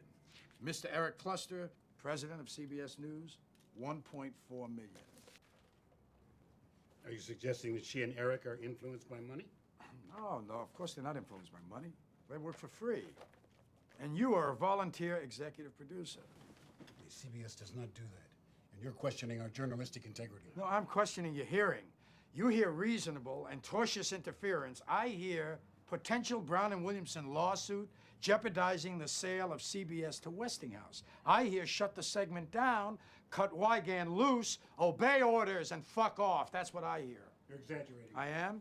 You pay me to go get guys like Wigand, to draw him out, to get him to trust us, to get him to go on television. I do. I deliver him. He sits, he talks. He violates his own fucking confidentiality agreement. And he's only the key witness in the biggest public health reform issue, maybe the biggest, most expensive corporate malfeasance case in U.S. history. And Jeffrey Wigand, who's out on a limb, does he go on television and tell the truth? Yes. Is it newsworthy? Yes. Are we gonna air it? Of course not. Why? Because he's not telling the truth? No, because he is telling the truth. That's why we're not gonna air it. And the more truth he tells, the worse it gets. You are a fanatic, an anarchist, you know that? If we can't have a whole show, then I want half a show rather than no show. But oh no, not you. You won't be satisfied unless you're putting the company at risk. What are you? Are you a businessman or are you a newsman? Because that happens to be what Mike and I and some other people around here do for a living. Lowell. Put the corporation at risk? Give me a fucking break. Lowell. These people are putting our whole reason for doing what we do on the line. Lowell. What? I'm with Don on this.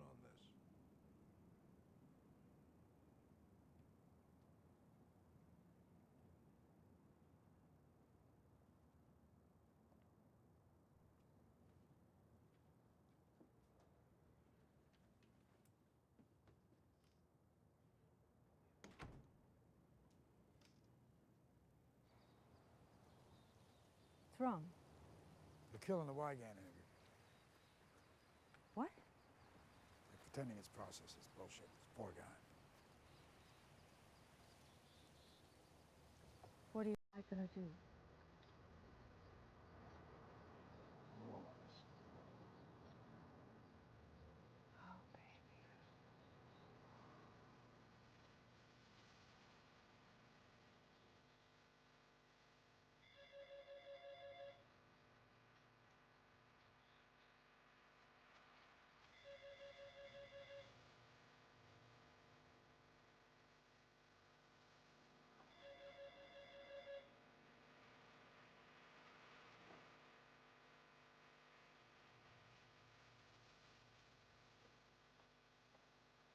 Jeffrey Wigand.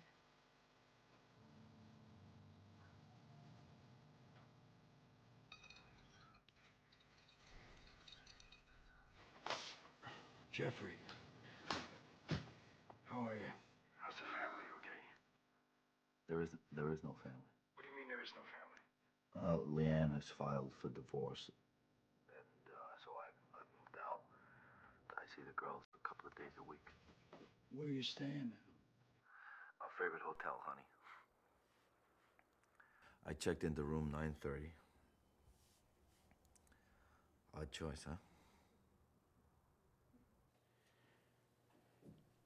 I don't know how to say this, Jeff, except to just say it right out. So I'll say it.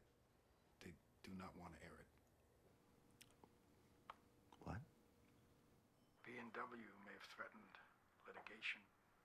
CBS is on the block. But you, I mean, I know how you... No. Know what?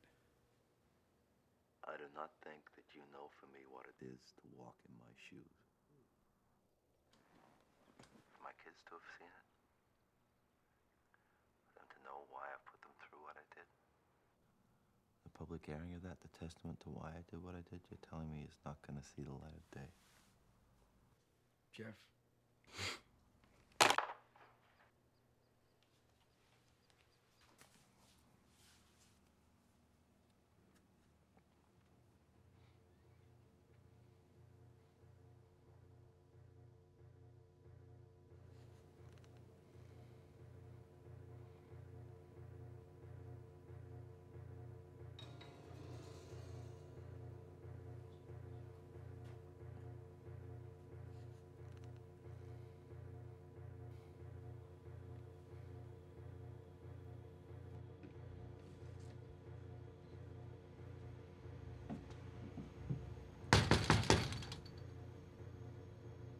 Ms. Wigand?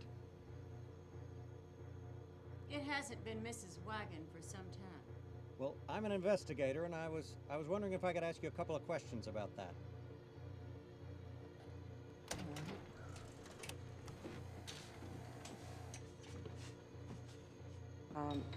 It's 7 months after we were married, we found out that I had multiple sclerosis. And you had a daughter, Diane, with you. Tommy Is that Sandifer correct? told me himself Yes. he's not going to allow Brown and Williamson to be demonized to the So would it be American fair to public. say that his divorcing So you I left told you in Peter a Jennings, precarious and I situation? hold on. You had multiple sclerosis, you had a small child to raise. Mention that part of the executive summary and in the chapters, first wife and estrangement of daughter. I don't know So why. I was telling Pete, I said, You you've been have to taking evidence. understand that divorce was something that we both He's a wanted. total bullshit artist. Well, he's a I don't know why. shoplifter. He's a convicted shoplifter.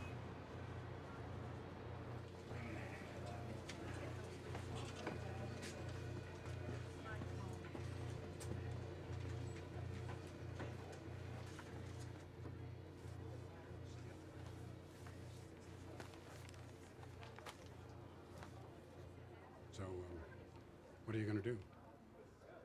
Well, what do you think I'm going to do? Quit and protest? I'm not going to do that. You're taking no for an answer? No, I'm not going to take no for an answer. No. Then, what are you doing?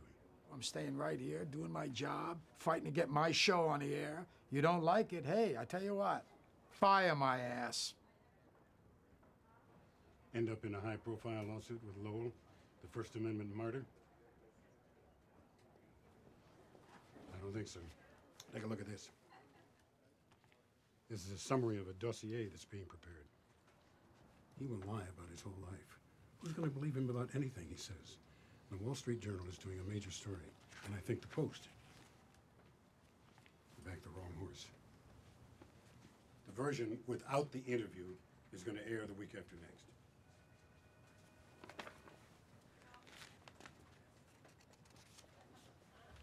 What was that about? Give me Wigand.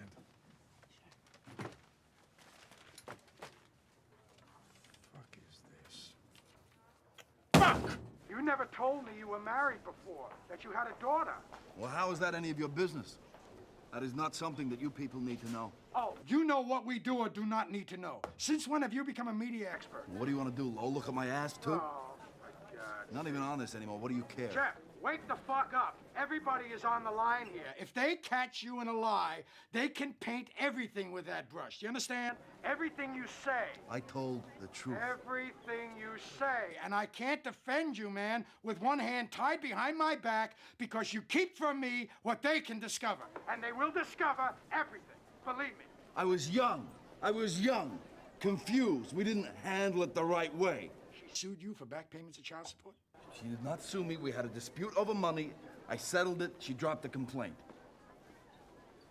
Any other questions? Yes. Did you lie about being on the American judo team in the Olympics?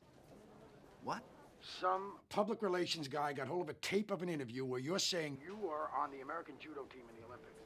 What kind of shit is this? I was not on the team. I sparred with the Olympic team. Okay?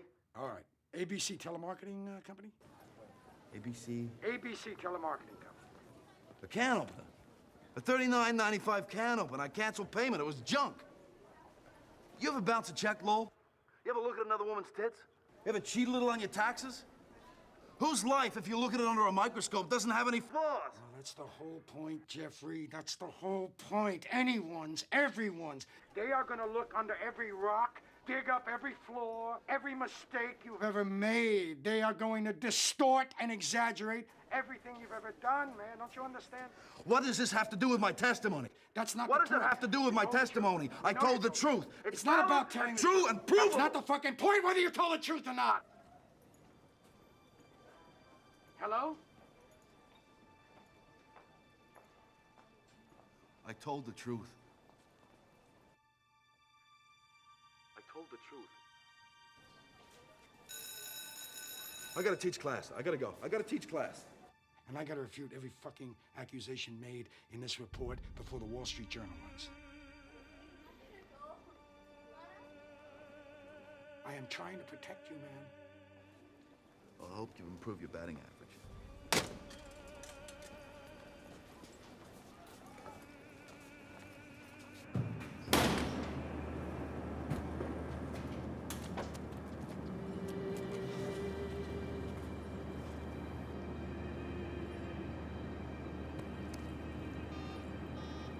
cutting the interest rate, and I have that great feature on the wine industry in Chile we've been working on. And what about the piece about nicotine? Hello? It's Lowell. Are you guys planning to do a piece on a former top executive in Big Tobacco? You caught me in a news meeting. Why are you not, Charlie? You bet we are, and I can't talk to you now. No, we gotta hook up. Sure, where? PJ's. I'll be there.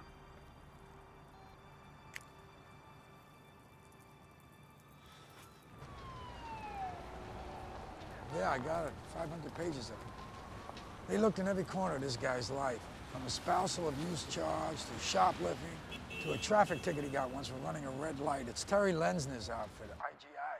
Jack, listen to me. Their strategy: discredit this guy, ruin his reputation at Wall Street Journal, and then nobody will ever listen to what he's got to say about tobacco. Hey, he's dead, unless I can get this thing knocked down. Make it even a little more attractive. I don't know if you're ever gonna get paid. Is there any truth to any of it? That's a good question. Is there any truth in it? I doubt it. What's the deadline? Soon.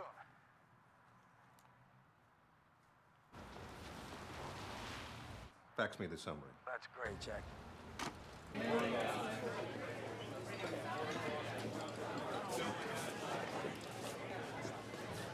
Hey. Hey.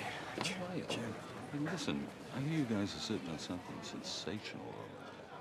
Really? Hi, John. Oh, hi, baby.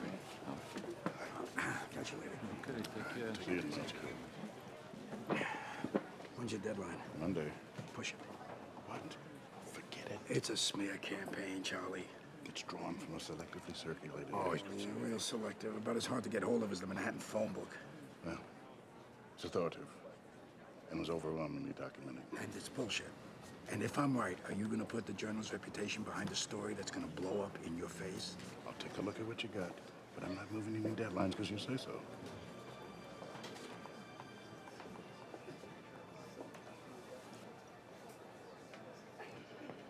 Are you all right? Yeah. Catch you later.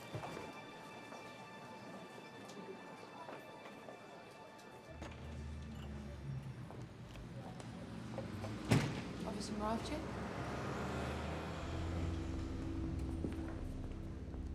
Officer Moravchik, how are you? I'm Sandra Sutherland. How do you do? Fine, thank you. I'm doing a background check. Mind if I sit down? Your Honor, could I have a word with you? You presided in a dispute over support payments. Jeffrey Wigand? Yeah, I cited him. CBS is under criticism because the CBS News program 60 Minutes will not be presenting an interview. What the hell are you doing? Well, what does it look like I'm doing? I'm editing. No, not that. I'm talking about the Associated Press. They got the story that we pulled this interview and they talked to Mike and I. Did you tell them that we were lying? No, I should have. I told them I disagreed with you, Mike, and Cluster, that this segment is as good as the original. I'm not lying for you. I'm not going to shut up for you. Not on any of it. Hey, I'm not going to fire you, okay? Take a vacation, now. Lowell? I think I decided to prep the Sunday show. I did 3 minutes on the evening news. You'll want to see it. Where are you going? You've been banished. In lieu of being fired. I took off on Tish. I took off on corporate. They'll know they're not going to see everything on Sunday night. I don't know. How does that get Wigand on the air? Do me a favor, will you? Spare me. For God's sake, get in the real world. What do you think? I'm going to resign in protest to force it on the air? The answer is no. I don't plan to spend the end of my days wandering in the wilderness of national public radio. That decision I've already made. This Sunday, Wallace will broadcast a report on the tobacco industry, including the tough tactics tobacco companies employ to keep a lid on information that might be damaging. Is there information that people should have, that they're not going to have, because you're not going to broadcast this interview? Yes. Today, CBS News President Eric Cluster defended the network's decision not to broadcast key portions of the controversial interview. Mr. Cluster said, quote, "The atmosphere is tougher than ever." Where's the rest? Dan? Where the hell's the rest? Nebraska football fans voiced their criticism. You cut it! Coming up in Bernard Goldberg. You cut the guts out of what I said. It was a time consideration, Mike. Bullshit! You corporate lackey. Who told you your incompetent little fingers had the requisite skills to edit me? I'm trying to band-aid a situation here, and you're Mike. too dim to... Mike. Mike? Mike! Try Mr. Wallace. We work in the same corporation doesn't mean we work in the same profession. Now, what are you going to do now? You're going to finesse me? Lawyer me some more? I've been in this profession 50 fucking years. You and the people you work for are destroying the most respected, the highest rated, the most profitable show on this network.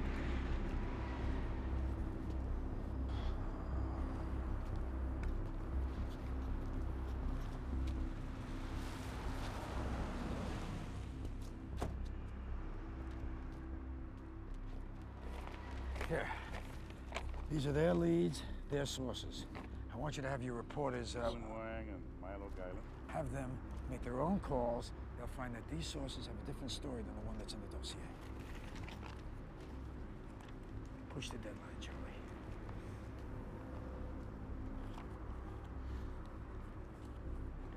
I'll push it for a week.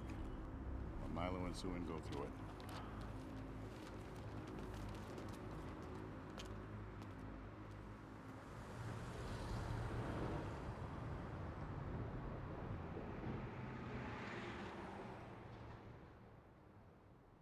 What do you want to buy him for a gift?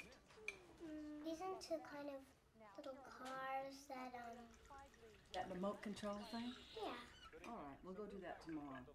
The 63-36 vote was 3 shy of the two-thirds majority needed to pass a constitution. Mom, Yes, baby. there's Dad on TV. Dating back to 1986. The most recent trouble for Wigand occurred here. And in local news, WLKO Louisville has gained access to a 500-page dossier on former Brown and Williamson research head Jeffrey Wigand, detailing charges of shoplifting and failing to pay child support. Wigand is currently teaching chemistry and Japanese at the DuPont Manual High School. Maria?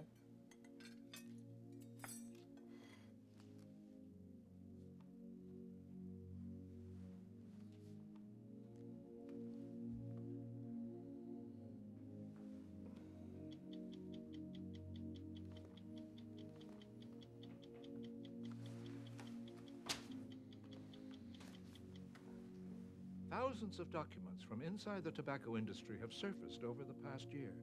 Documents that appear to confirm what a former U.S. Surgeon General and the current head of the Food and Drug Administration have been saying. We learned of a tobacco insider who could tell us whether or not the tobacco industry has been leveling with the public. That insider was formerly a highly placed executive with a tobacco company. But we cannot broadcast what critical information about tobacco, addiction, and public health he might be able to offer. Why? Because he had to sign a confidentiality agreement with the tobacco company he worked for. The management of CBS has told us that knowing he had that agreement, if we were to broadcast an interview with him, CBS could be faced with a multi-billion-dollar lawsuit. The fact is, we are not allowed even to mention his name or the name of the company he worked for. And of course, we cannot show you his face.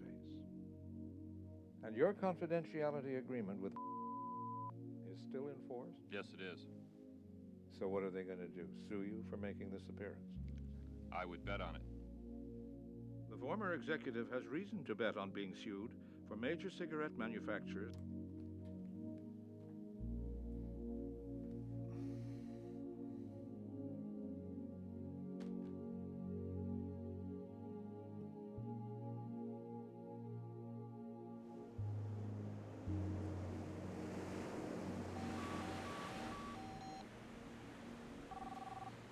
Yeah. You disappeared on me.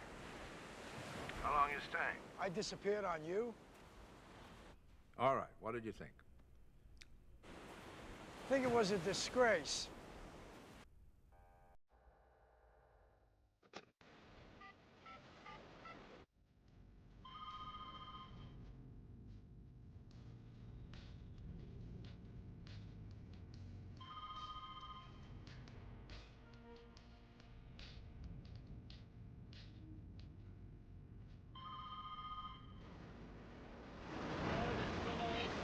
All right, get me the manager's office. got a call on line 4. I think you better take it. This is David McDougal. How can I help you? Mr. McDougal. My name is Lowell Bergman. I'm a producer for 60 Minutes. I'm concerned with a friend of mine who's staying at your hotel right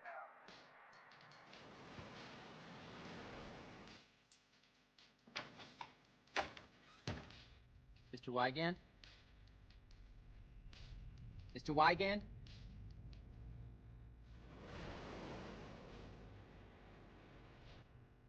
I think I need to call the police. He won't respond. No, don't call the police. Now, just tell him I'm on the phone with him. My name is Lowell Bergman. Just tell him that. Mr. Wigand, Mr. Bergman is on the telephone? Did he hear you? You're breaking up. I can't hear you. What about now? What? Hello? Hear me now?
What's happening?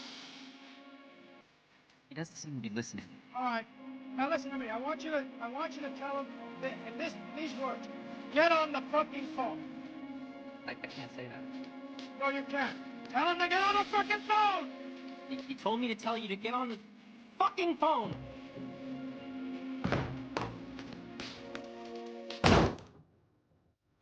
You manipulated me into this. That's bullshit, Jeff. You greased the rails. I greased the rails for a guy who wanted to say yes. I helped him to say yes. That's all. You're not a robot, Jeff. Right? You got a mind of your own, don't you?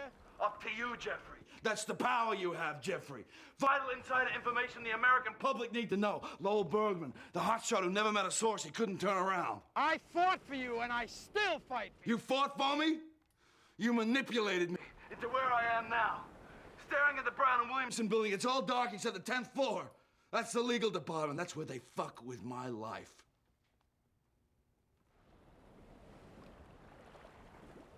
Jeffrey, where you going with this? So, where you going?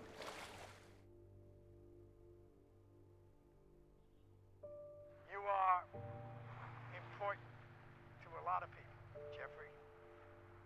You think about that. You think about them.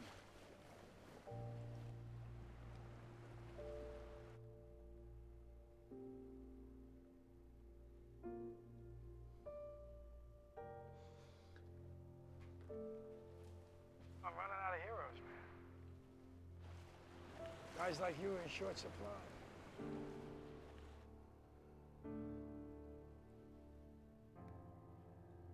Yeah, guys like you too.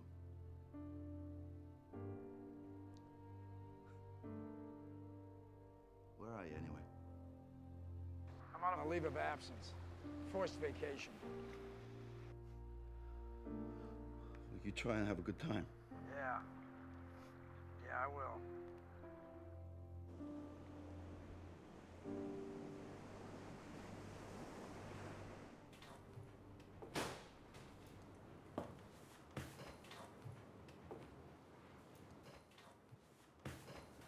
I'm Lowell Bergman. I'm from 60 Minutes. You know, you take the 60 Minutes out of that sentence, nobody returns your phone call. Maybe Wigand's right. Maybe I'm hooked. What am I hooked on? The Rush? 60 Minutes? What the hell for? Infotainment. It's so fucking useless. Oh. So it's a big country with a free press. You can go work somewhere else. Free press? Press is free. Anyone who owns one. Larry Tisch has a free press. Get some perspective, Lowell. I got perspective. No, you do not. From my perspective, what's been going on and what I've been doing is ridiculous. It's half measures. You're not listening.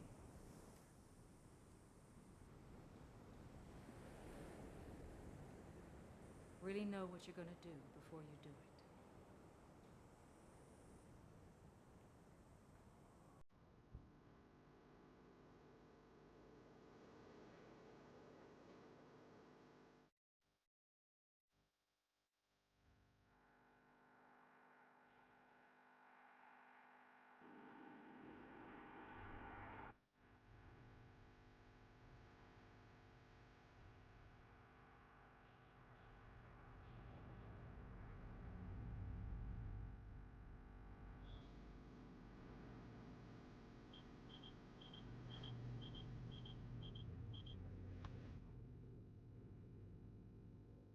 I've got Richard Scruggs on the phone. Patch him through. Well, Lowell, you are not going to believe this. The governor of Mississippi is suing his own attorney general to abandon litigation against Big Tobacco. Oh, good. But now that the version without Jeff ran, what's the chance of getting his interview on the air? Hello? Yeah, I'm here. What chance is there of getting Jeff's interview on the air? Less than great.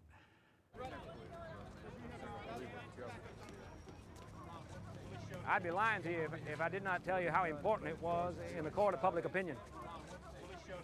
And I'd be lying to you if I didn't tell you I'm about out of moves, Dick. All right, see ya.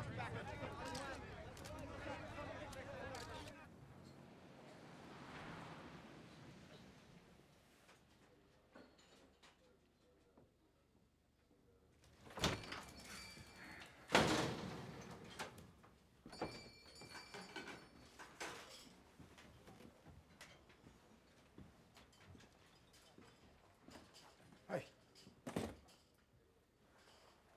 So, what are you folks doing here in Lincoln? Geology survey. Geology? Yeah? Really? How about you? I work for CBS News. Oh, yeah?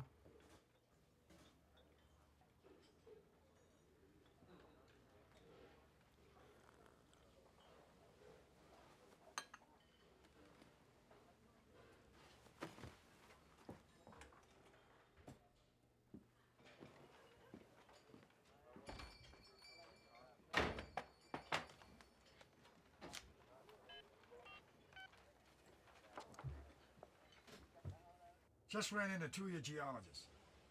Geologists whose hands aren't all chewed up. Low. Do not screw this up.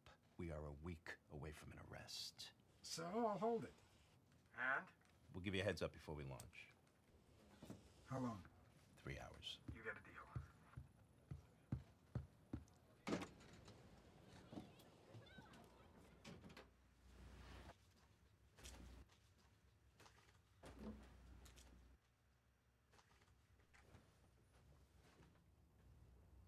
Like the testimony before Congress of Dr. Wigand's former boss, Brown and Williamson's chief executive officer, Thomas Sandifer.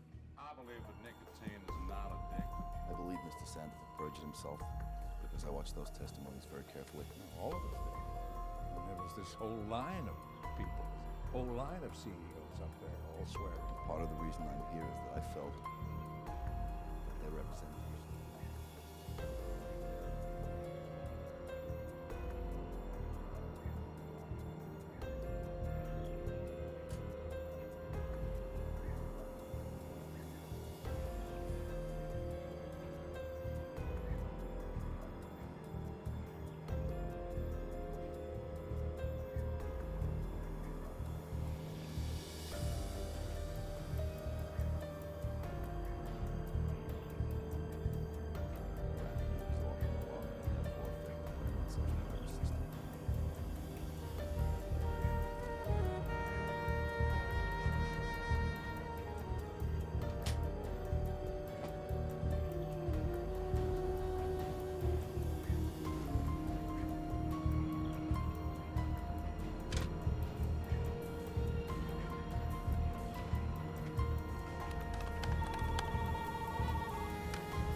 after all. Hey, where are you?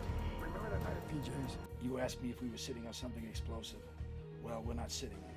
CBS Corporate leaned on CBS News, which yanked an interview we did with a top-ranking tobacco scientist, corporate officer. They're trying to close down the story. You mean 60 Minutes is letting CBS Corporate decide what is or is not news? What's Wallace think about this, or Hewitt, or... How prominent, what kind of placement? Oh, come on, Lowell. This is the New York Times. I don't know. Well, until you do, all I can tell you is what you already know. They will not air an interview. Call me back in 10.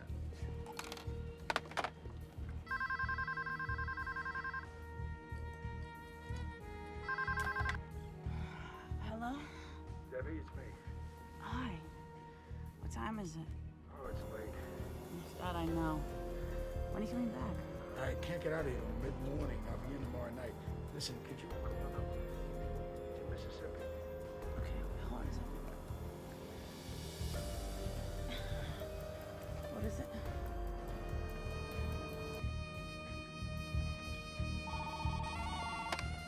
Hello? Lowell. All right, Lowell. Page 1, editorial's interested. Let's talk. Here's how it works. You ask me questions, I tell you if you're wrong. Lowell, you sure you want to do this? Why? Hey, it doesn't work. You burn your bridges, man. You ready? Okay. About this whistleblower. Did Mike and Don go along with the corporate decision? Lowell? Did I tell you were wrong? No. I'm assuming the cave-in begins with the threat of litigation from Big Tobacco. Are we talking Brown and Williamson here?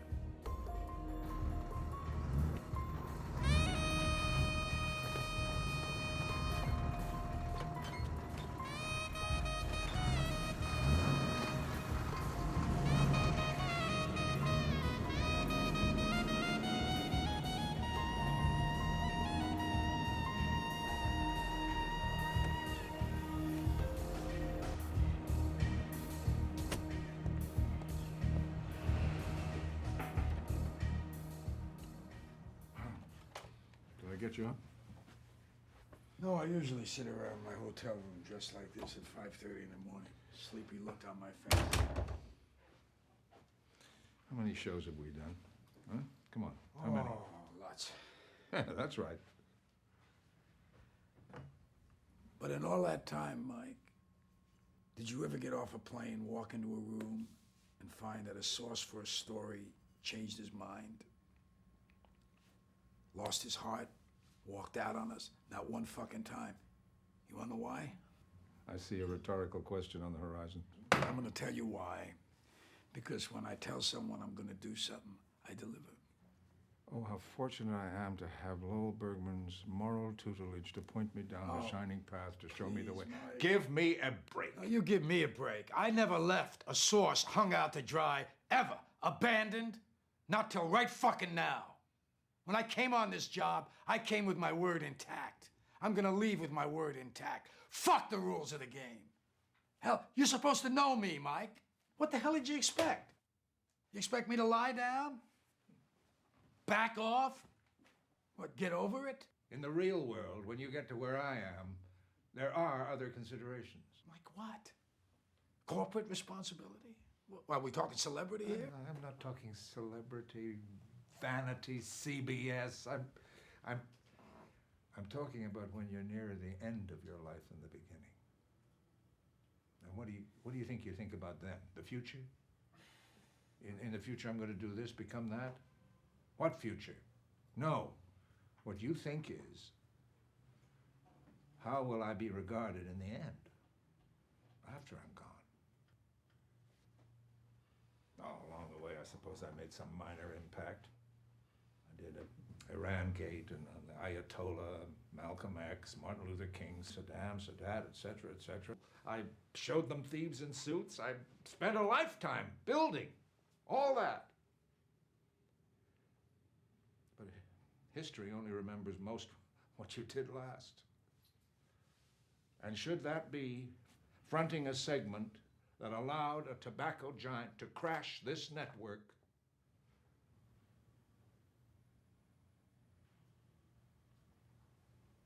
Does it give someone at my time of life pause?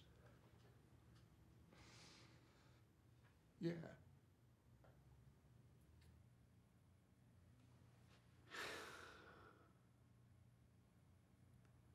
Mike,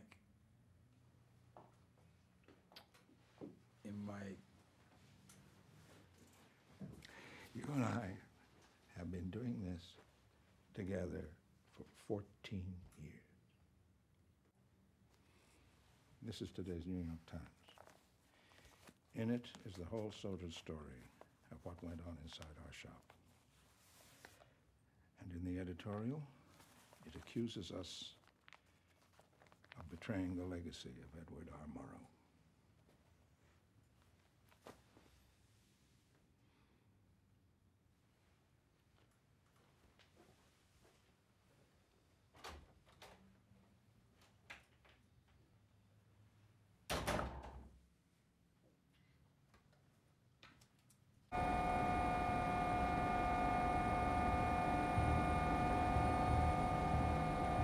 They conclude most of it seems pretty unsubstantiated.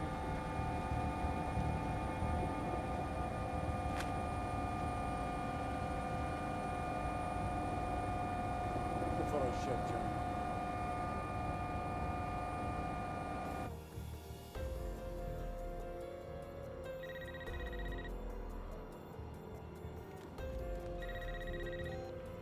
Yeah. Front page, there's a picture of Wigand. Articles entitled Getting Personal, byline to Sue and Wang and Milo Gailin. Wait, hold on a second, Lowell. Yeah.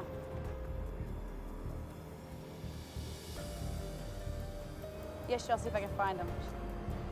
Hold on. Yeah, Dawn's looking for you. Good. The subheading is Brown and Williamson has a 500-page dossier attacking Chief Critic. It quotes Richard Scruggs, calling it the worst kind of an organized smear campaign against a whistleblower. A close look at the file and independent research by this newspaper into its key claim indicates that many of the serious allegations against Mr. Wigand are backed by scant or contradictory evidence.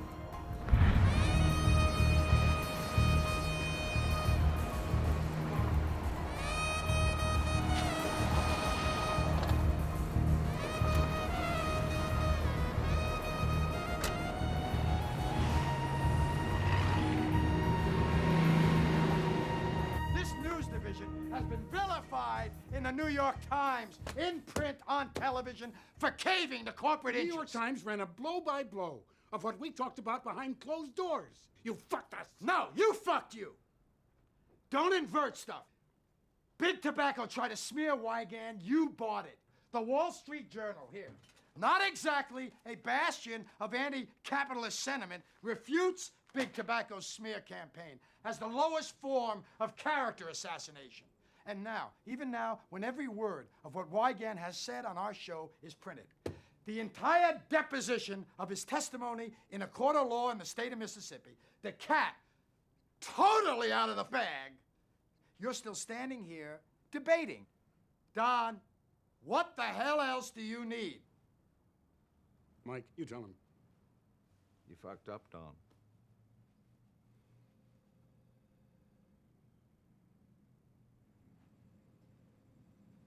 Yeah, it's old news. Stick with me like always. We'll be okay. These things have a half-life of 15 minutes. No, that's fame. Fame has a 15-minute half-life. Infamy lasts a little longer. We caved. It's foolish. It's simply dead wrong. Now, this is what we're going to do. We're going over to Black Rock. Okay, so let's get back to it. All right, now what we saw there. 2 potassium chlorate would yield become 2 potassium chloride, also solid.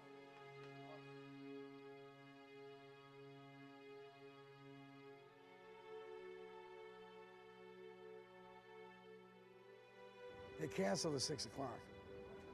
I don't know why. I'm on the 8:10. I should be home 9:30. I'll see you then. I love you.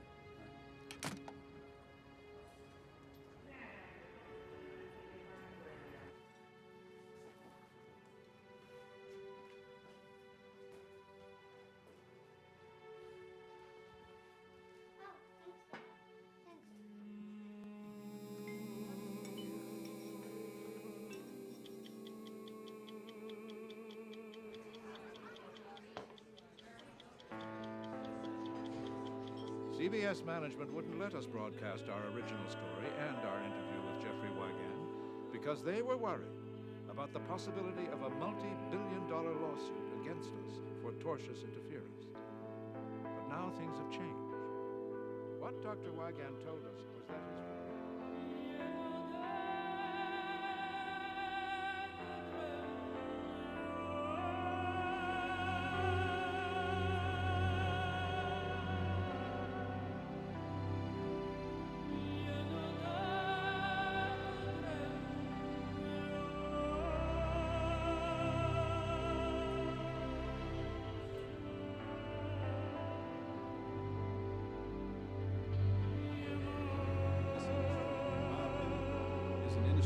perpetrated the biggest fraud on the American public in history.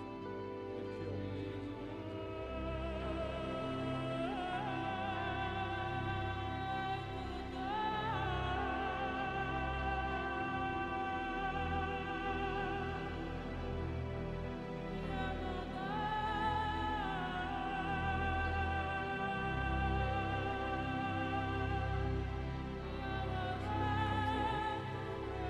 I wish you hadn't blown the whistle.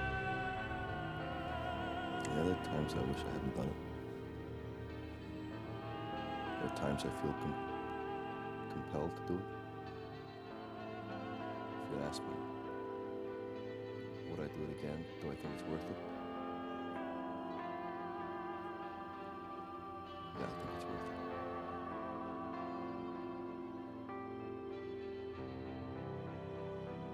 Promised you a 3-hour heads up. Here it is. Have a camera crew standing by in Helena, Montana on Tuesday. I'll give you a 3-hour head start. All right? By the way, that was a hell of a good show tonight. Well, thank you, Bill. Thanks.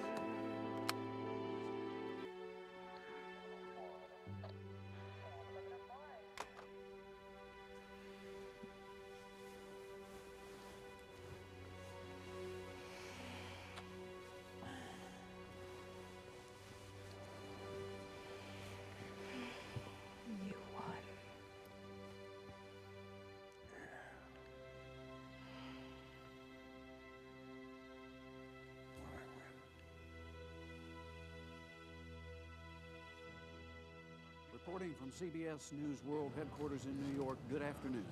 There has been a major break in the case of the so-called Unabomber. CBS News has learned that a remote home site outside of Lincoln, Montana has been under FBI surveillance for several weeks.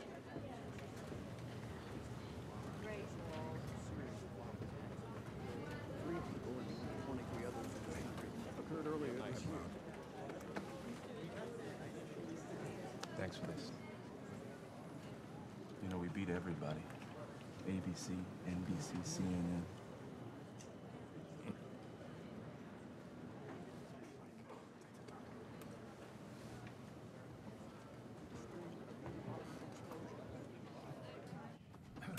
That Canada story still interests you?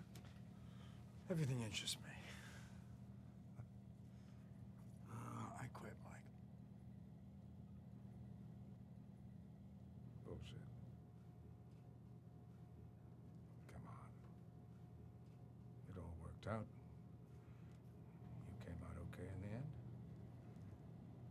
I did. What do I tell a source on the next tough story? Hang in with us, you'll be fine, maybe. What got broken here doesn't go back together again.